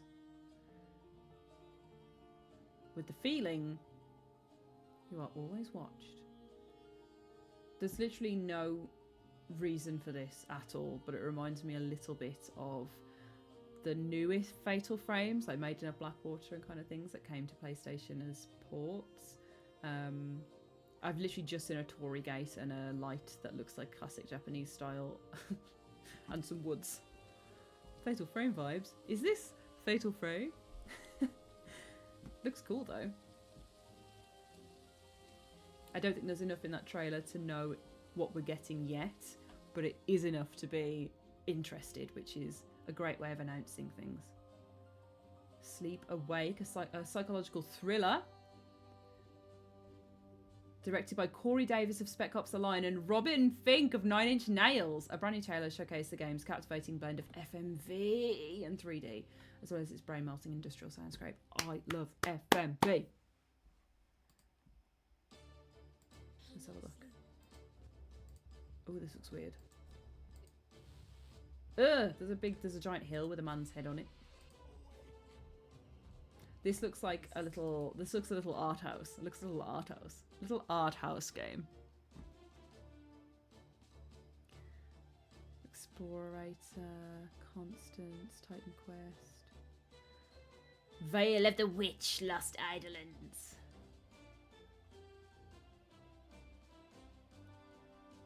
Legends. Oh, Scum was in here as well.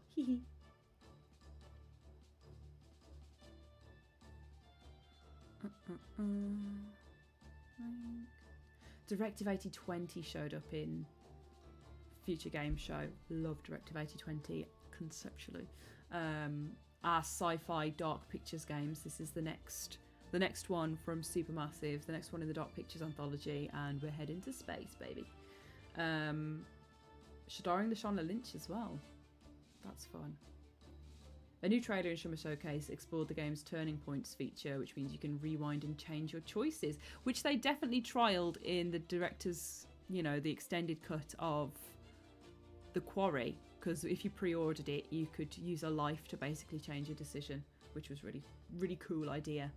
I liked it. I liked it a lot. I'm glad that that's coming to the mainline games.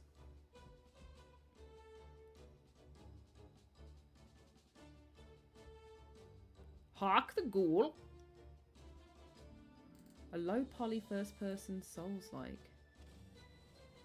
Oh, okay. We're looking at it's Doom. Right, I got tweeted about Luto, so I need to actually watch this trailer as well. But it looks quite short. Is this another? Oh yeah. Oh yeah, this is good. This just looks creepy.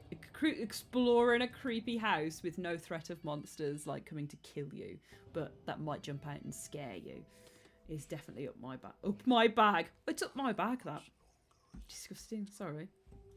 It's up my bag. Scooby-Doo House Flipper? What the fuck? What the fuck? Zoinks. Zoinks. It's Scooby-Doo House Flipper. This is great. Horror shooter, Crisol. This looks cool. Love a bit of blood. Scooby-Doo House Flipper, I did just say it.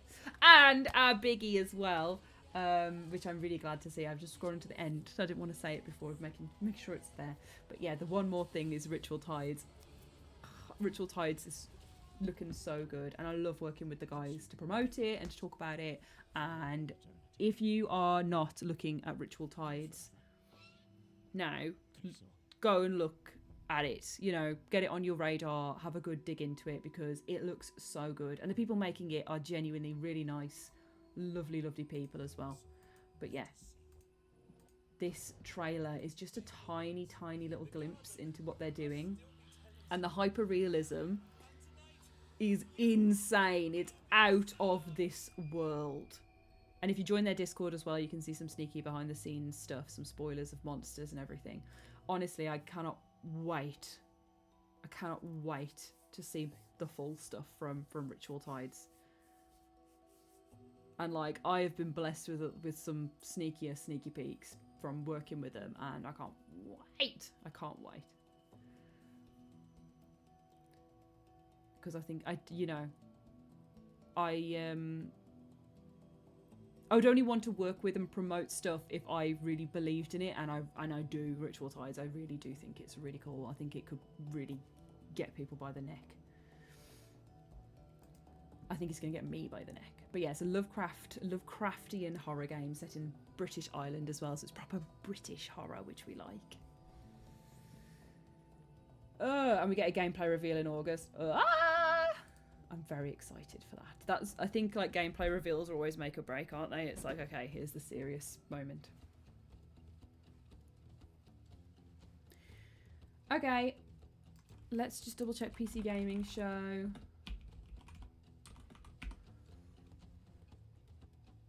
You guys are really into Scooby-Doo House Flipper, which I like because I am too. Okay, highlights and trailers.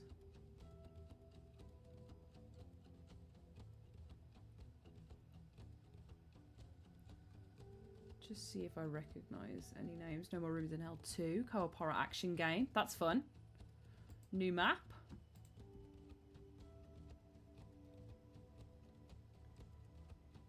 Lots of 007 stuff. Oh! FBC Firebreak was in the PC Gaming Show. Yes! It's not long for that.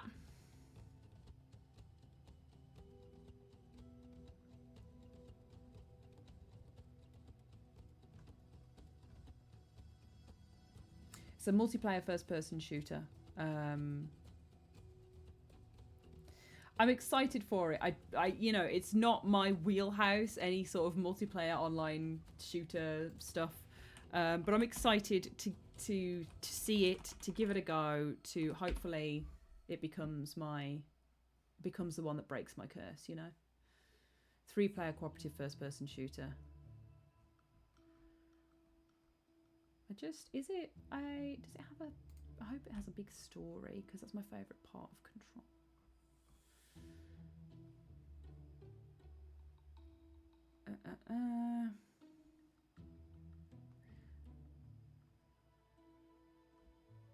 Cooperative chaos.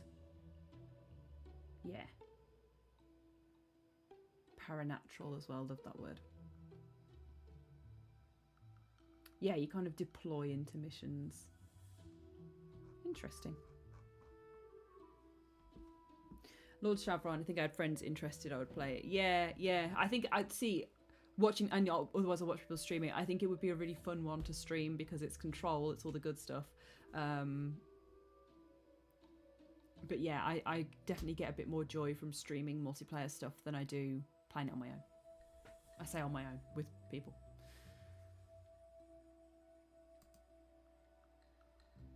Phasmo with shooting. Right, gang, that was a little update on the horror offerings from the weekend. Is there anything you want to talk about or look at, or if there's anything I've missed? Because we had such a good lineup. Bun Corleone, any recommendations for a 7-year-old who loves horror stuff on Roblox? Games, movies, anything? My God. Oh, Bun, I don't want to give you something really intense for a 7-year-old is the only thing. Because I'm not very good at gauging levels, because I'd be like, Scooby-Doo, 90 of 100 frights, because I love that, but if they're playing them on Roblox, then they've probably got stuff that's a bit darker on there. Scooby-Doo House Flipper didn't get enough time in the sun. Okay, let me have a look at my PlayStation library real quick. Because I might be able to find you something that feels appropriate. Oh, if they're a fan of like the child-oriented horror games, I think they're much scarier because they're based in children's like spaces, like stuff like Five Nights at Freddy's, where it's all in pizzerias, but like maybe Five Nights at Freddy's Security Breach, or something like Poppy Playtime, or even Finding Frankie, which is quite gory, but they're all kind of like mascot horrors that are in children's spaces. So it depends how comfortable they feel with that kind of thing. But Poppy Playtime is real creepy. I enjoyed that. It's on my channel as well if you want to check it out before putting your children onto it. But I know kids go feral for Huggy Wuggy, which absolutely boggles my mind.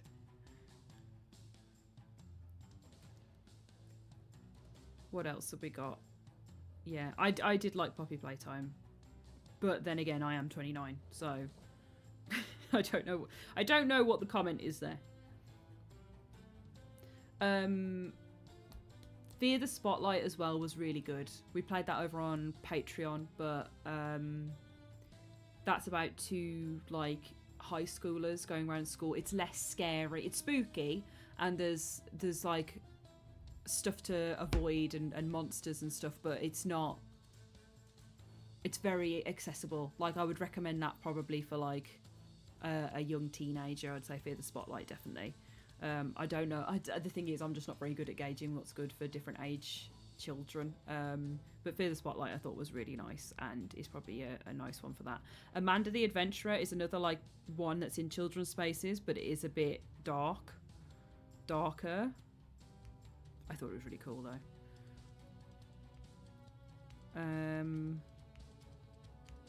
I think Fear the Spotlight's actually probably the least bad of the other ones, of all the ones I've said there.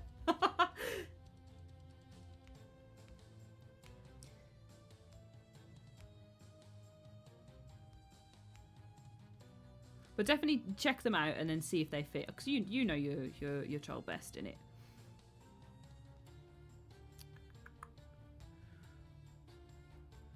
If they're a really hardcore gamer, then put them on Hollow Knight, because that's the... I'm just thinking about Silk Song. Me. I'm thinking about Silk Song.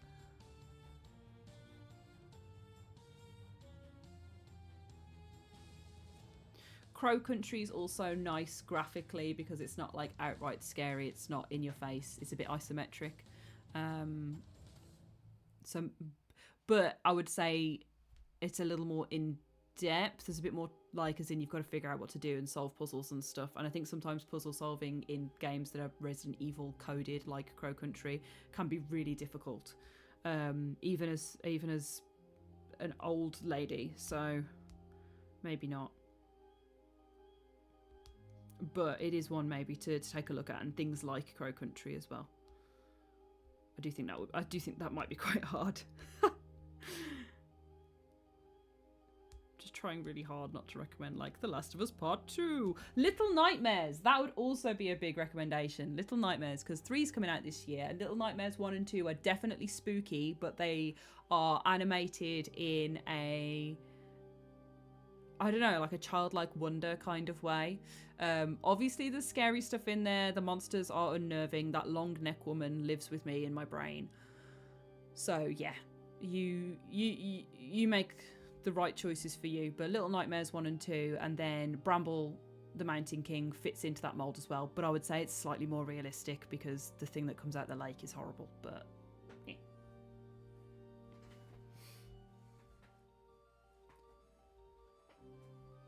Cozy Zombie Amir says, I really can't wait to get Fear the Spotlight in Crow Country. I love relatively child-friendly horror. Yeah, it's hard to think of like the name for it, because it is like, it's relatively child friendly. I feel like it's not gory, there's no barriers to enjoying it.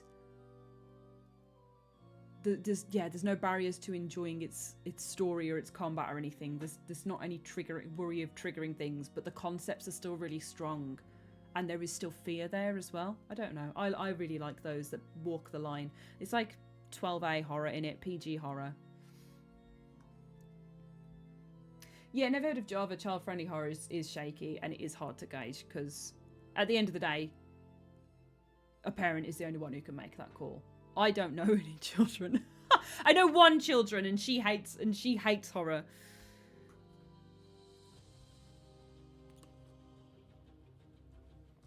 Adam SC, are you in here recommending Lamentum? Are you in here recommending Lamentum? Because I fucking love to see it. Bun, thank you for the sub. Adam SC, Lamentum was the first game I finished on this channel. I don't think it actually exists in VODs anymore. I think it was pre starting up again, maybe? I don't think it exists on the internet anymore, but I loved playing Lamentum. It was the first platinum I got while streaming as well. I replayed it on stream, so I was like, what shall we stream? It turned out to be Lamentum. Pre-VOD era. God, if you remember Lamentum, thank you. I was going to say you're a real one, but you're all real ones for being here. But yeah, you're an old one. You're an old one if you remember the Lamentum streams. Fuck, Lamentum's so good. And I also had a message from Jokey saying, horror movie question. What? Oh my god, Blumhouse Games has just released their whole slate as well, which we need to look at. Yes. What do you think about Blumhouse buying out Twisted Pictures shares the Saw franchise? Do you think we'll see the fabled Saw 11 actually come out, or do you think we'll get a full reboot? James Wan is back on the cards due to Blumhouse, and Lionsgate still has money.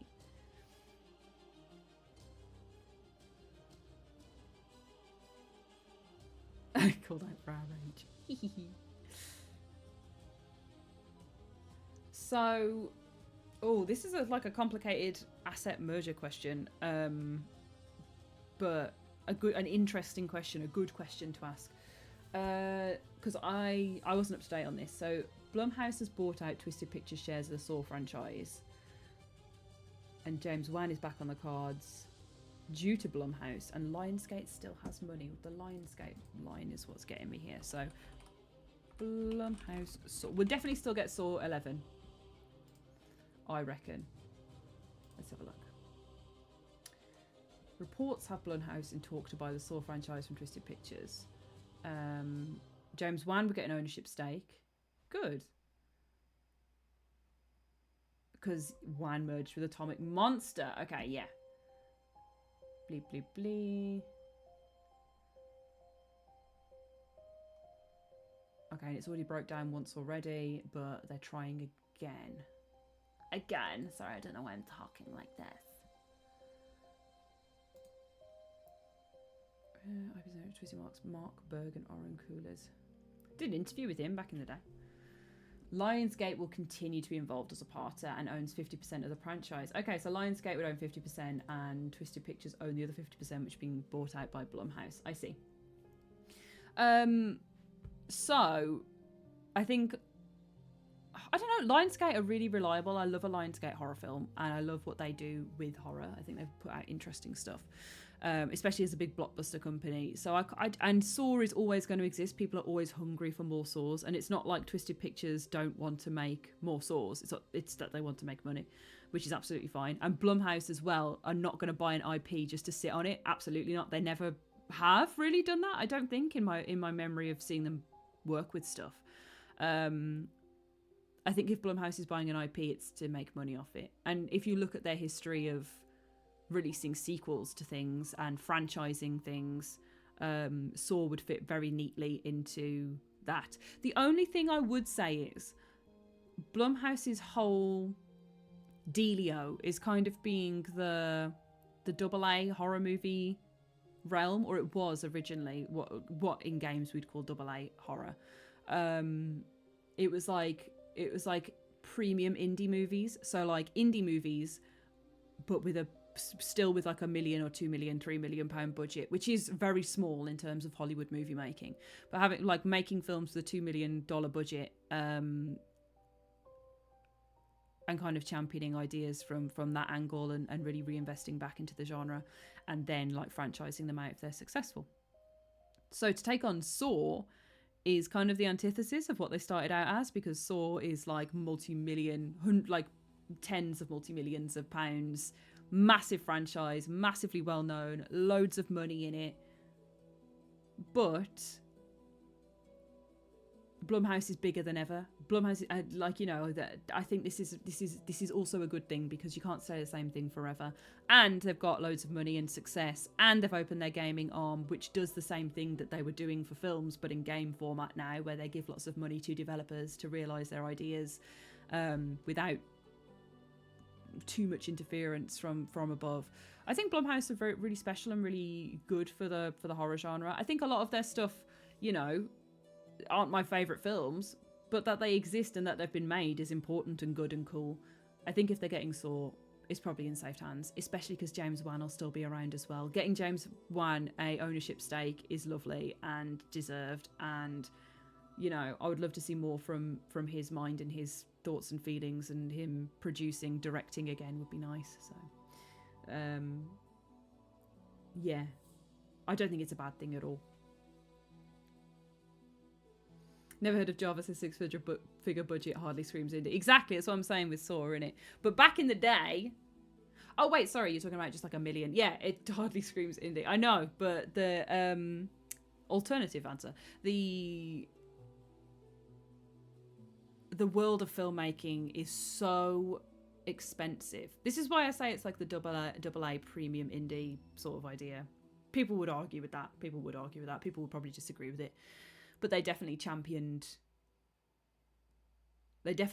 smaller films for a while, and cool ideas for a while, and gave them money to be able to do it.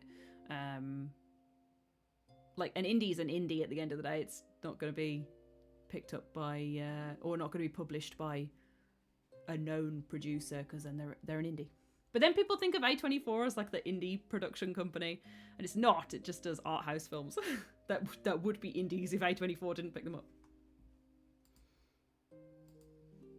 Cozy Zombie Imbia, I have a t-shirt of Dead Silence that somebody sent me of Billy the Puppet from also another Billy as well. Billy the Puppet Saw, Billy the Puppet from Dead Silence. Somebody sent me back at What Culture because I championed it so hard. They sent me a t-shirt of Billy the Puppet. I fucking love Dead Silence. Gold Rose Mage, of course. Have you heard they're making a Phasmophobia movie? I have heard, and I think that's a really fun idea because the concept is not super lore based. It's like there's lots of things that are involved, but there's no story to it. Especially there's interesting things and like that exist in the world of Phasmophobia. So adding a story with a film is so good. Like that's perfect, and it can be anyone because the investigators are anyone. So I think that's a really good idea.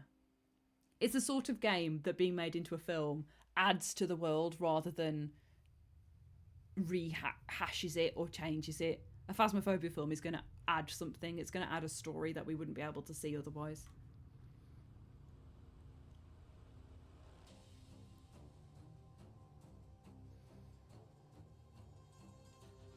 Right. That was a really good yap. That was a load of yapping.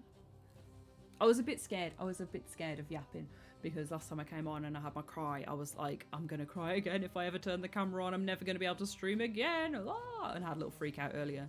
But I'm glad I came on, and I'm glad we spoke and just had a little hangout, no pressure one. And we will be doing Silent Hill Origins later in the week because it's right here.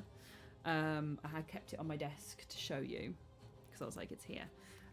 Alas, alack, alay, we've just found out that my nan has her moving date fully. So all the packing we've done for her house is finally coming to use because we're taking it to the new house on Friday. So I won't be able to stream. But I just don't worry about it, basically. I'll be back as soon as I can do another stream. I'll do it, but probably not Friday. And I finally finished Vicar Amelia as well, and I've saved it here because I need to send it to Tale of the Wolf. But I thought I've got to show it on stream. Like, there's one thing posting it on social media, it's another showing it on stream because you guys have actually seen and watched me sit here and paint it.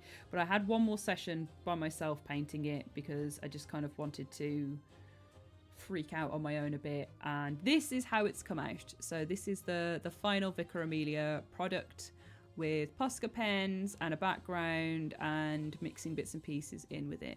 And to be honest, I am actually really pleased with it. It was a lot worse. So I think we've saved it a bit. But yeah, this is the final piece for old Vicky. And that's going to go out to Tale of the Wolf. So she's finished. The giveaway has been honoured. Footage of Tale of the Wolf's skull, says Kira. Yeah, it was in its ugly duckling phase. Oh no, it's Lino. But now at least it's like in its, I don't know, it's hit puberty. I don't know if it's blossomed, but it's definitely hit puberty. And also, like, I haven't painted in ages, so that was a good reintroduction to it. But yeah, it definitely looked worse before. It's imperfect, but that's what makes it my painting, innit? So yeah, there's the last bit there. Yes, we have looked at Adam SC. We've had a little look at everything. Everything's spooky. Besides the Blumhouse offerings, actually, we need to put those on as well. Blumhouse Games New. Because they've announced... Okay, Chrysler Theatre of Idols is a Blumhouse game. Because we did talk about that. Briefly, very briefly. Oh, Sleep Awake is Chrysler, The Simulation, Grave Seasons, and Eyes of Hellfire, and Project C, which it didn't have anything. Grave Seasons, what's that? Because someone mentioned that earlier as well. Is that Choco? Narrative farming sim with a terrifying twist. Someone in the town is a supernatural serial killer, and the first thing that's on my screen is a gigantic himbo. Oh my god, I'm into it. I'm so glad we're getting horror farming sims. Like, as an Animal Crossing girly by night, a horror girly by day, and an Animal Crossing girly by night. This is like, ooh, like Cult of the Lamb. People loved it. I loved it. People know what's going on with it. More of that. Farming sims are so popular. Horror games are so popular. Put the two together. Alex DM says, I just had to exercise from my brain. They autocorrect your surname to Ash Millwoman each time I see it. Ah, yes, gender roles. Gender roles. I don't know why I'm saying gender roles. It's just genders. It's just genders. The curse of gender. CB is... C Biscuit D. Got there. C Biscuit D. Hello. Lovely to meet you the day. What was your Games Expo haul? Get lots of goodies. So I wanted to make a little picture of it. Hold on. Isn't that how German people say actually? Make a picture. I saw a reel about it the other day. Make a picture, which I like. So I'm going to show you my Games Expo haul by downloading pictures.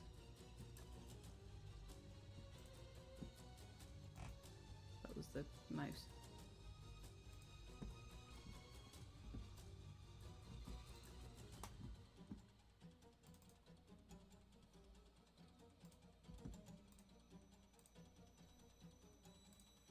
Okay, so I got this.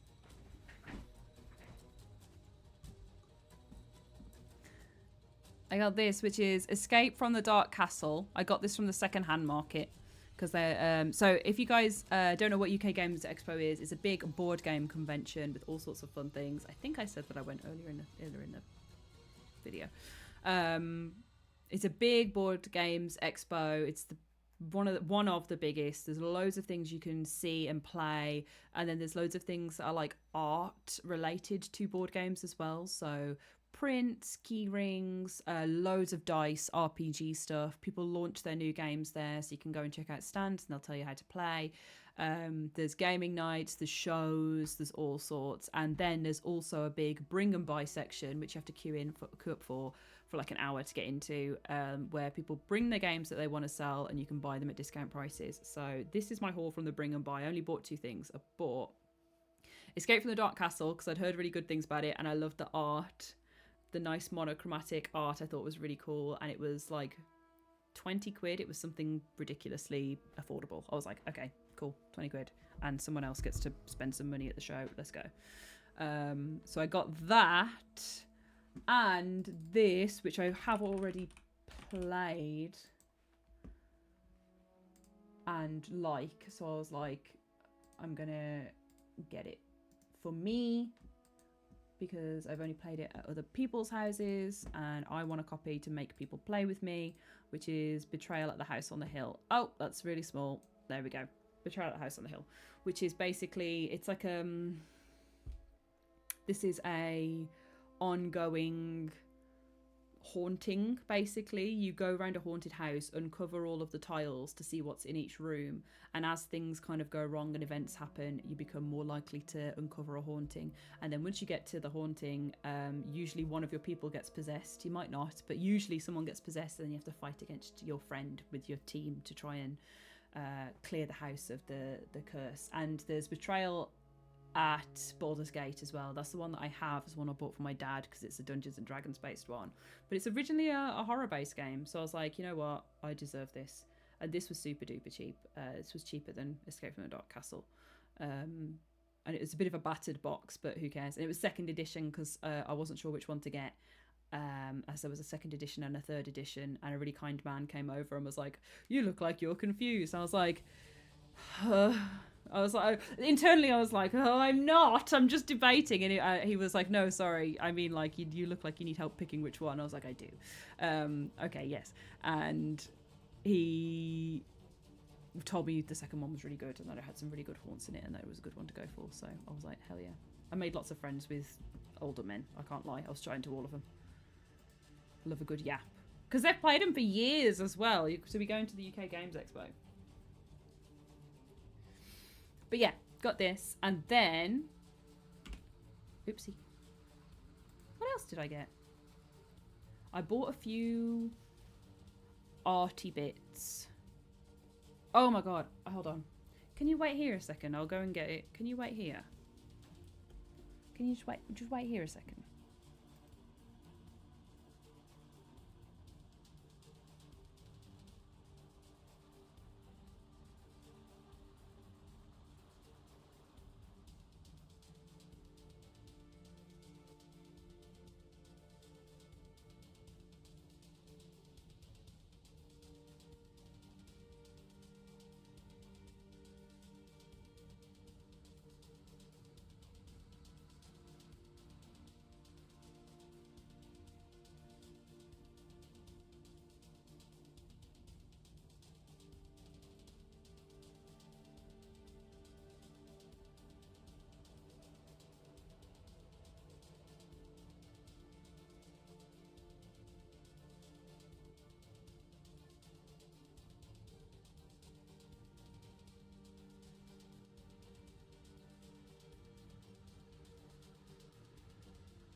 Okay, I'm back.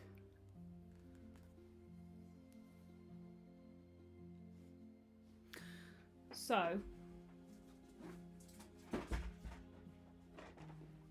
Escape from the Dark Castle. Game of atmospheric adventure. After years of wrongful incarceration, you finally break free of your cell. Now you face danger at every turn on a desperate quest to escape. Got that. Got this battered betrayal.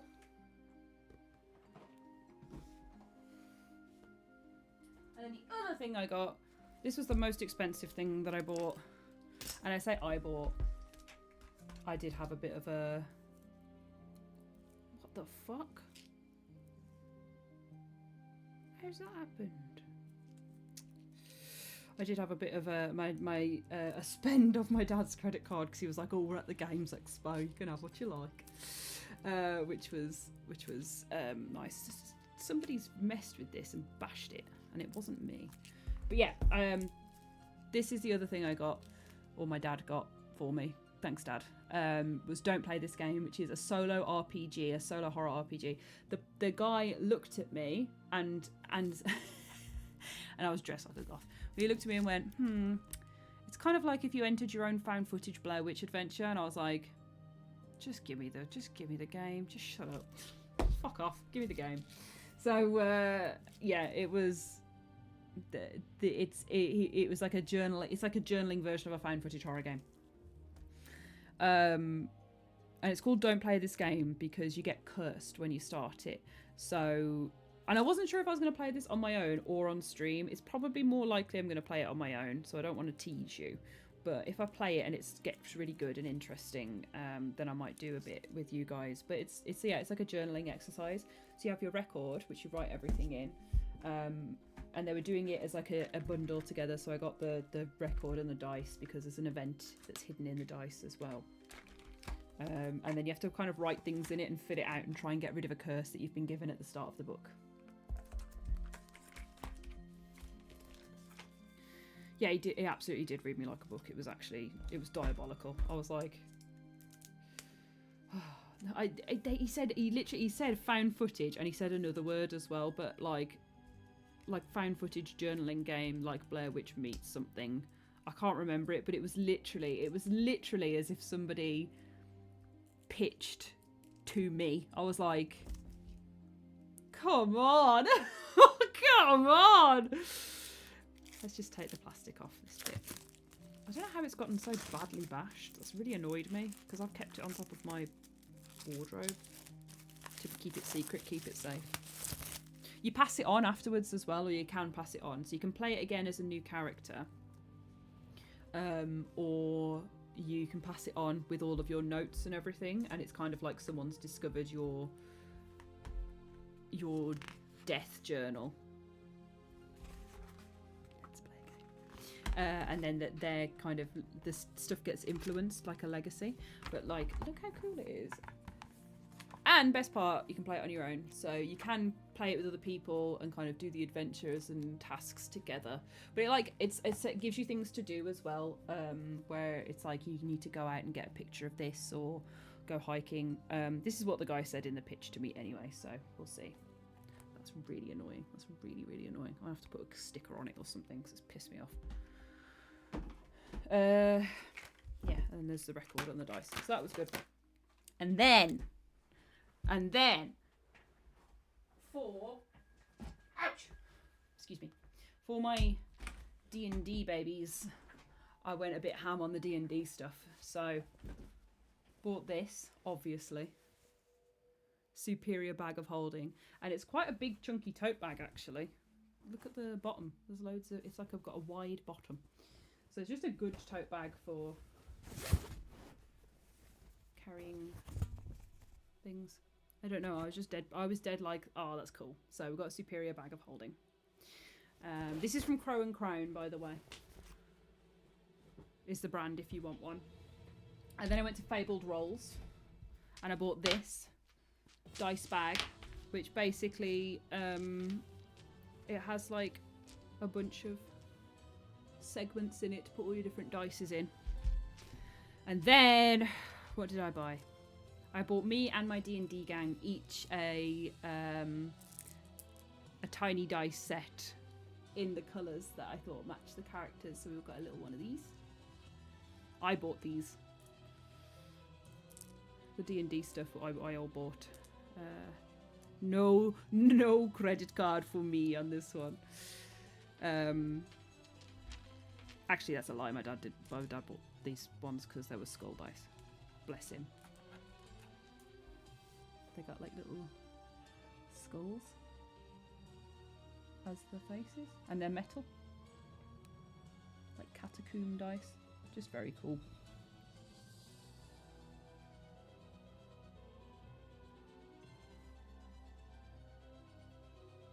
You see?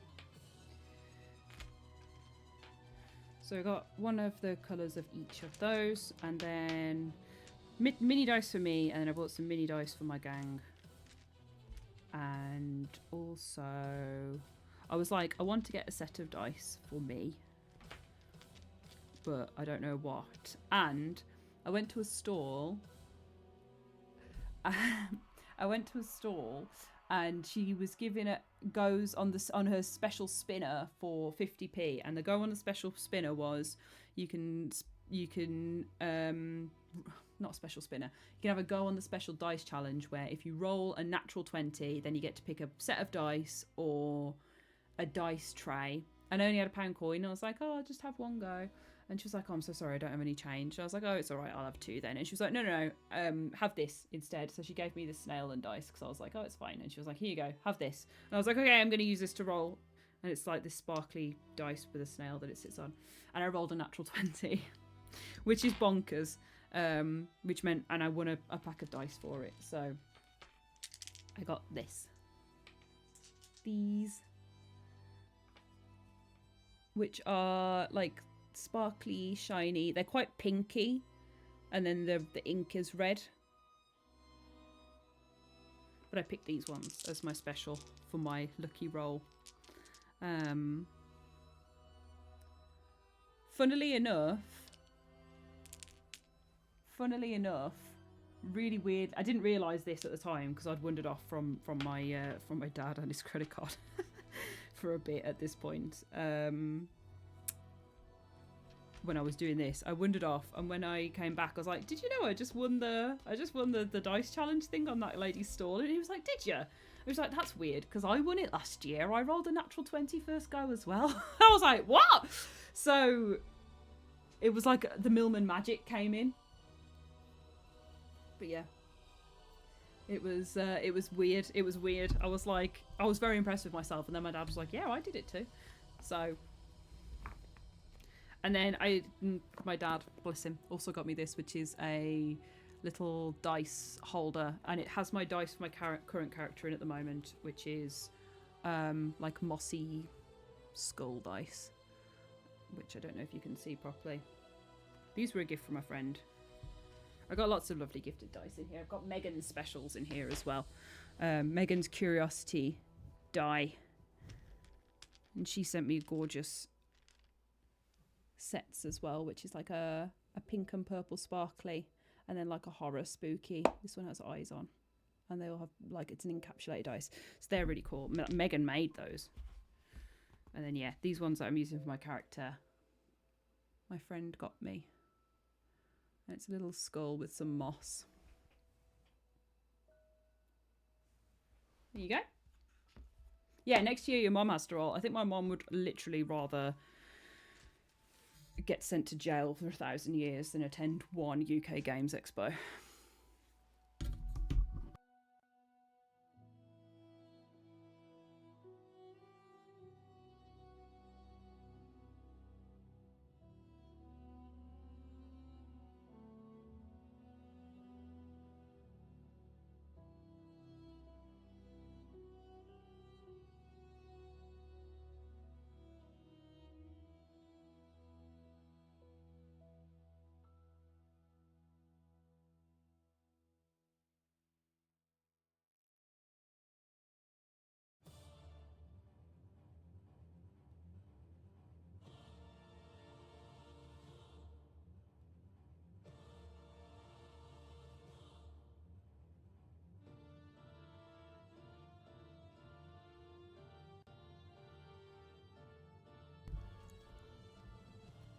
Better?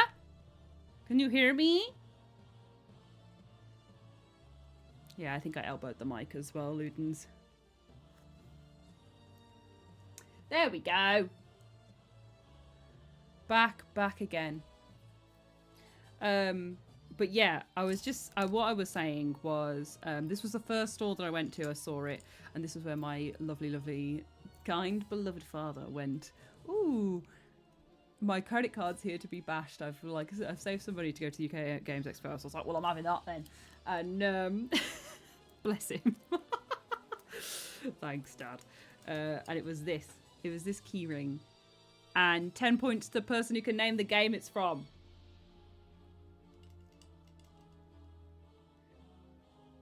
But how cute is that? With the little wrist strap as well. And it go, like, you can attach it to things. So it's been on my bag at the moment, but you can go on your phone and stuff as well. Wendy Millman's in the chat saying, "Stry." Close. Bun Corleone Inscription. 10 points. Yeah, Inscription, the black cat sacrifice. That always comes back. But And then it has all of the different types on there. I wish I could remember the name of the shop. I'm going to have to look it up because I love this. I'm obsessed with it. And it's like a little wooden thingy. So yeah. Evil Within, says Zanzibar. Oh no, I'm getting got. The evil with this is the monster from the Evil Within. Watch out. How are the cats doing? They're feral and they also stink. I love them and they're inside more though, so it's great. But yeah, they are stinky little boys at the moment. Oh god, I had a hydrate from Dan ages ago.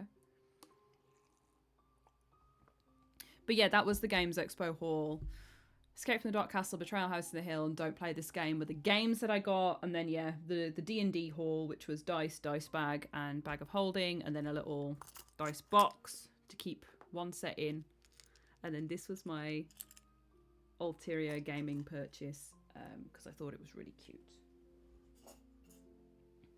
Oh, and I bought some Magic cards and Pokemon cards as well because they had card stands, so... I got some. Oh my god! This is why I did a yapping stream because I was like, I know I'm going to end up talking loads. I need to show you the update on the Meowth collection as well because there's been some additions.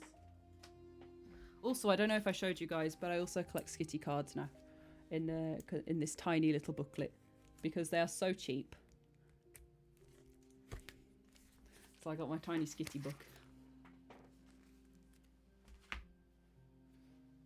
Also, there was one thing I saw at the convention that I really liked, but it was a bit more expensive, and I was like, I'll wait and see if I really do want that. And I did, and it was it's a mug. It's £37 for a mug, but it's they've literally made it themselves from clay and then done all the glazing and screen printing on it. It's incredible. It's like this skull mug. I'm going to show it you. It's going to live in here, but it's like a piece of art. So I was like, you know what? I'm supporting a gaming creative. It's called House of Banshee is where it's from. Really cool. Wendy wants everybody to say how good the backdrop is, by the way. Which you should say if you do think it, because Mom made the whole bookshelf, so... She's acting like a mod. She's come into the chat being like, can we have a bit of this, please?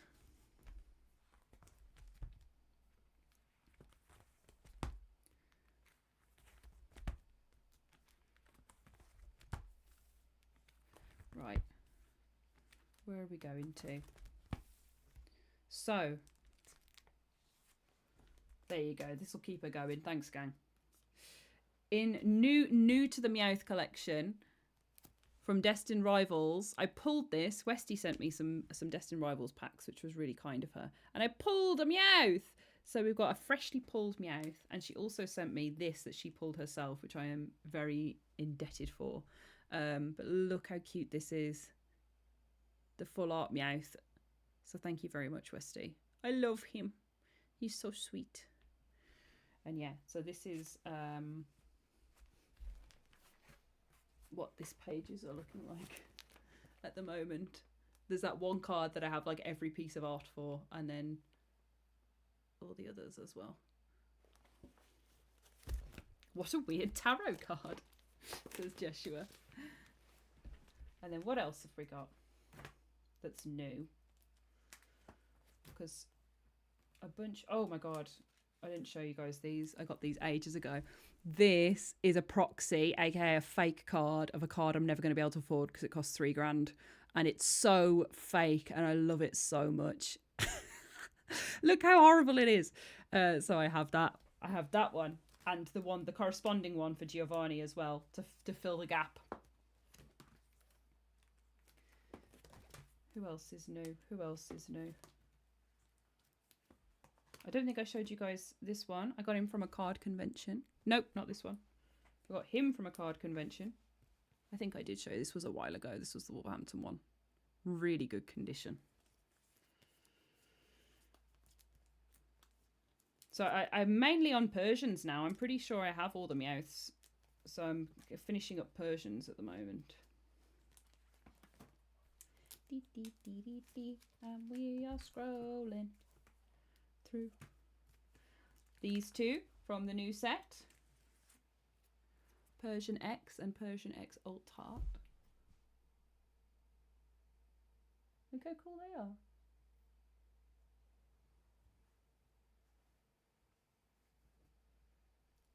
Sorry, I was doing my hair. What's my dad's credit card limit asking for a friend? 0 unless it's a gaming convention, let me tell you. He's serious about making me do my thing, but also obviously very nice for Games Day. And this came, which was a throne present, so thank you so much. Little rainbow Alola Meowth. I love him. I love his weird, freaky round head. But the rainbow cards, I think, are some of my favourites just because they're just so different. Like, they're just so unnecessary as well. Just rainbow coloured one. But yeah, thank you so much for the throne gift on this one. Because he was actually the last Alolan Persian that I needed. So that page, he's on this page, is totally full with Alolan Persians. That's all the ones. There isn't that many Alolan Persians. That's all of them.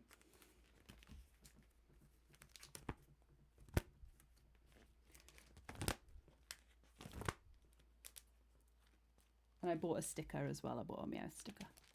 It's that sparkly one there. I think that's everything interesting. Perfect month for rainbow cards. Exactly, Seabiscuit D. But yeah, there's that was a little Meowth update. I can go into more detail if you like, but I get a bit frightened that I'm going to scare you guys off when I start carding. I wanted to show you my painting. I wanted to show you my cards. I wanted to show you my games haul. I wanted to talk about that. Yeah, I think that's everything. I think that's everything in my yapping section. Oh my god, actually, last thing that I want to show you, which is new.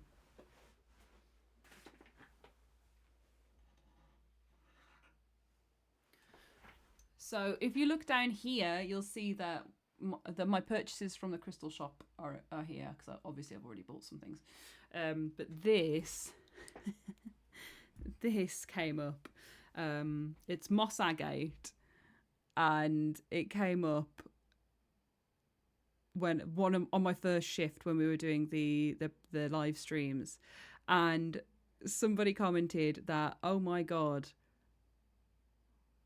look at it, it's got Michael Myers in it. And does it fucking not have Michael Myers in it? So yeah, he came home with me. I've tried to resist it for a little while, because I was like, no, I can't just buy loads of mad crystals. And I was like, but when are you going to see a horror villain crystal again? So yeah, that was my little new job present to myself from the crystal shop, because Michael Myers is in there, which is really funny. Looking out. This is like moss agate is like quartz and inclusions with lots of different earthy bits in there. But this is actually in like a scrying mirror shape. But obviously it's not particularly see-through look-into-able, but it's nice to ponder the different greens and stuff in there. Yes, we need to do it. I will do a shelf tour. I was going to do it this stream, but the camera is quite locked in there. We might be able to do it if I just do zooms, but I actually do have a Michael Myers head up there. How far can we get back? I think I might have to go live on my phone and then take you around the room. But we can do that. We can do that for sure. House Flippers with Ash Millman. Where's Scooby-Doo when you need him?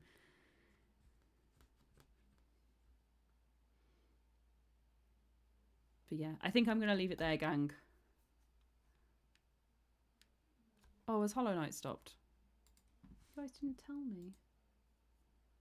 How long has that been off? You guys didn't tell me.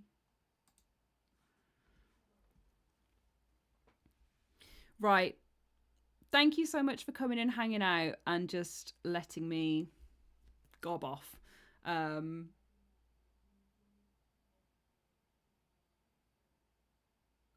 it's been really nice, and it's been needed. I think I needed just a normal low pressure, not much other than just talking stream after last time. And it's always really nice hanging out, and you guys are always so fun and funny. And yeah, I think I feel like I've monologued at you loads, sorry. But yeah, it's been really nice. So thank you for hanging out and just being here and not disappearing, because I always get really scared if I'm not super regular that everyone's going to leave and spit on me and I will just have to curl up and never turn up on the internet again. So that's nice. It's nice that that's not the case. Like I say, Friday I actually have to commit to the moving of my nan. She will be moved, so that's the plan, and I won't be able to stream, I don't think, because it's going to be an all-day thing. If not, of course I'll come online. And I know we're going to have to do a bit on Saturday as well, but again, if I have time, I will be online. I will come on. Sunday I'm at Outbreak, and then Monday I'm coming back from Outbreak, but I should be back on Monday otherwise. So at most a week, but I'll be back. At most a week, I'll be back on Monday, hopefully online when I can, otherwise at the weekend. And we will do Silent Hill. Rule of Rose has come, by the way. Rule of Rose is here. It is on my shelf, and we are going to do a full playthrough.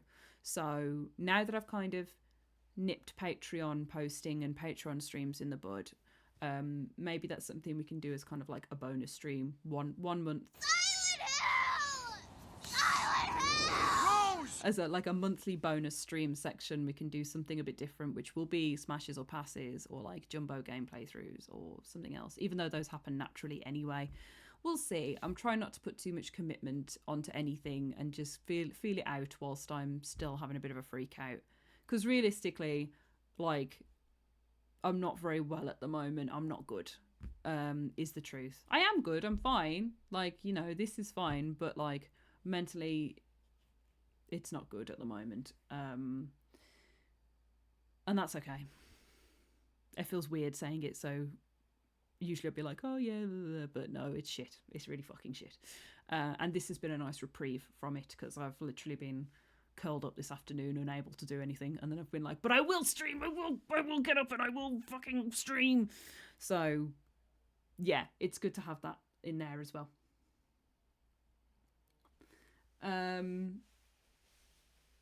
So thank you for bearing with me and being understanding as well. And I've actually gone back on my antidepressants today, because it was getting out of hand. I had the cry last week, and then, hold on, sorry, I know I said I was going. I had the cry last week, and then the next day, I've also decided I'm going to do pole dancing again, which I used to do years ago. And I was like, it's time to do pole dancing again. It's time to get fit. It's time to get active. Obviously booked everything whilst I was feeling a bit manic and like I could take on the world.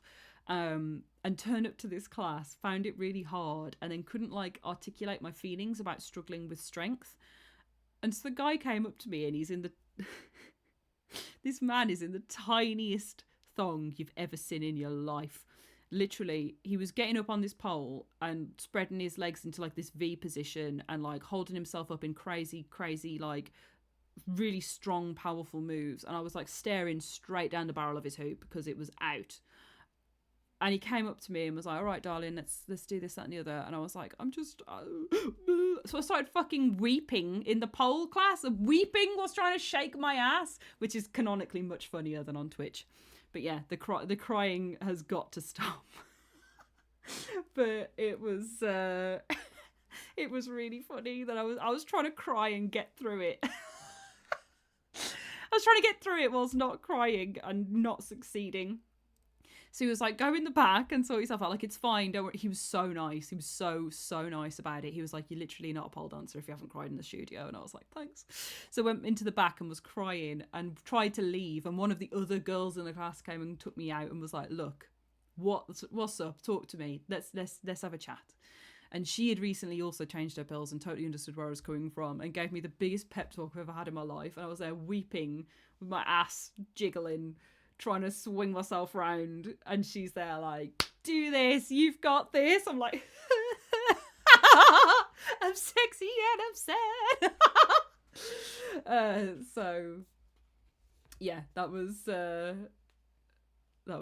Why is pole dancing so traumatic? Why have they all cried, says Westy? Because it's just girly hours, you know? Everybody comes in and has a little weep.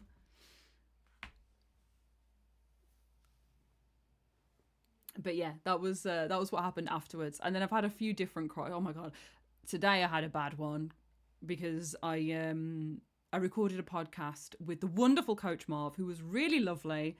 But we had a couple of questions like, are you happy with how you're going? Do you feel proud of yourself? Like, are you, you know, how are you feeling about your work and what's it like being a creator? And I was like, you might, I was like this, trying to like answer the questions like, yeah, not so good actually, but also I don't want to be negative. So, actually this bit's really nice. So I'm really, really sorry for when you watch that. If you watch that, I may have been a bit insane in it because he literally stopped the recording and I just went, I'm not doing well. Fucking hell. I am a really big drama queen. When it's good, it's good. When it's bad, it's the end of the world at the moment. That's all I'm saying. But yeah, this has been a really nice break from being an actual, just a loser at the moment. So thank you. And I'm always happy to talk about this stuff, even if it does make me teary. Never fear the tears. They just happen. But yeah, just there's some silly updates on what's going on in my life and where I'm crying. Because on the poll is funny. But yeah, I am going to go now. I'm not going to raid. I'm just going to head off because your girl's tired. I'm going to have a little lie down. And I actually have content I need to make as well. So there's all sorts going on. But yeah, have a lovely evening, everyone. I've really enjoyed streaming at 4 o'clock. I can't lie. This was a great slot. And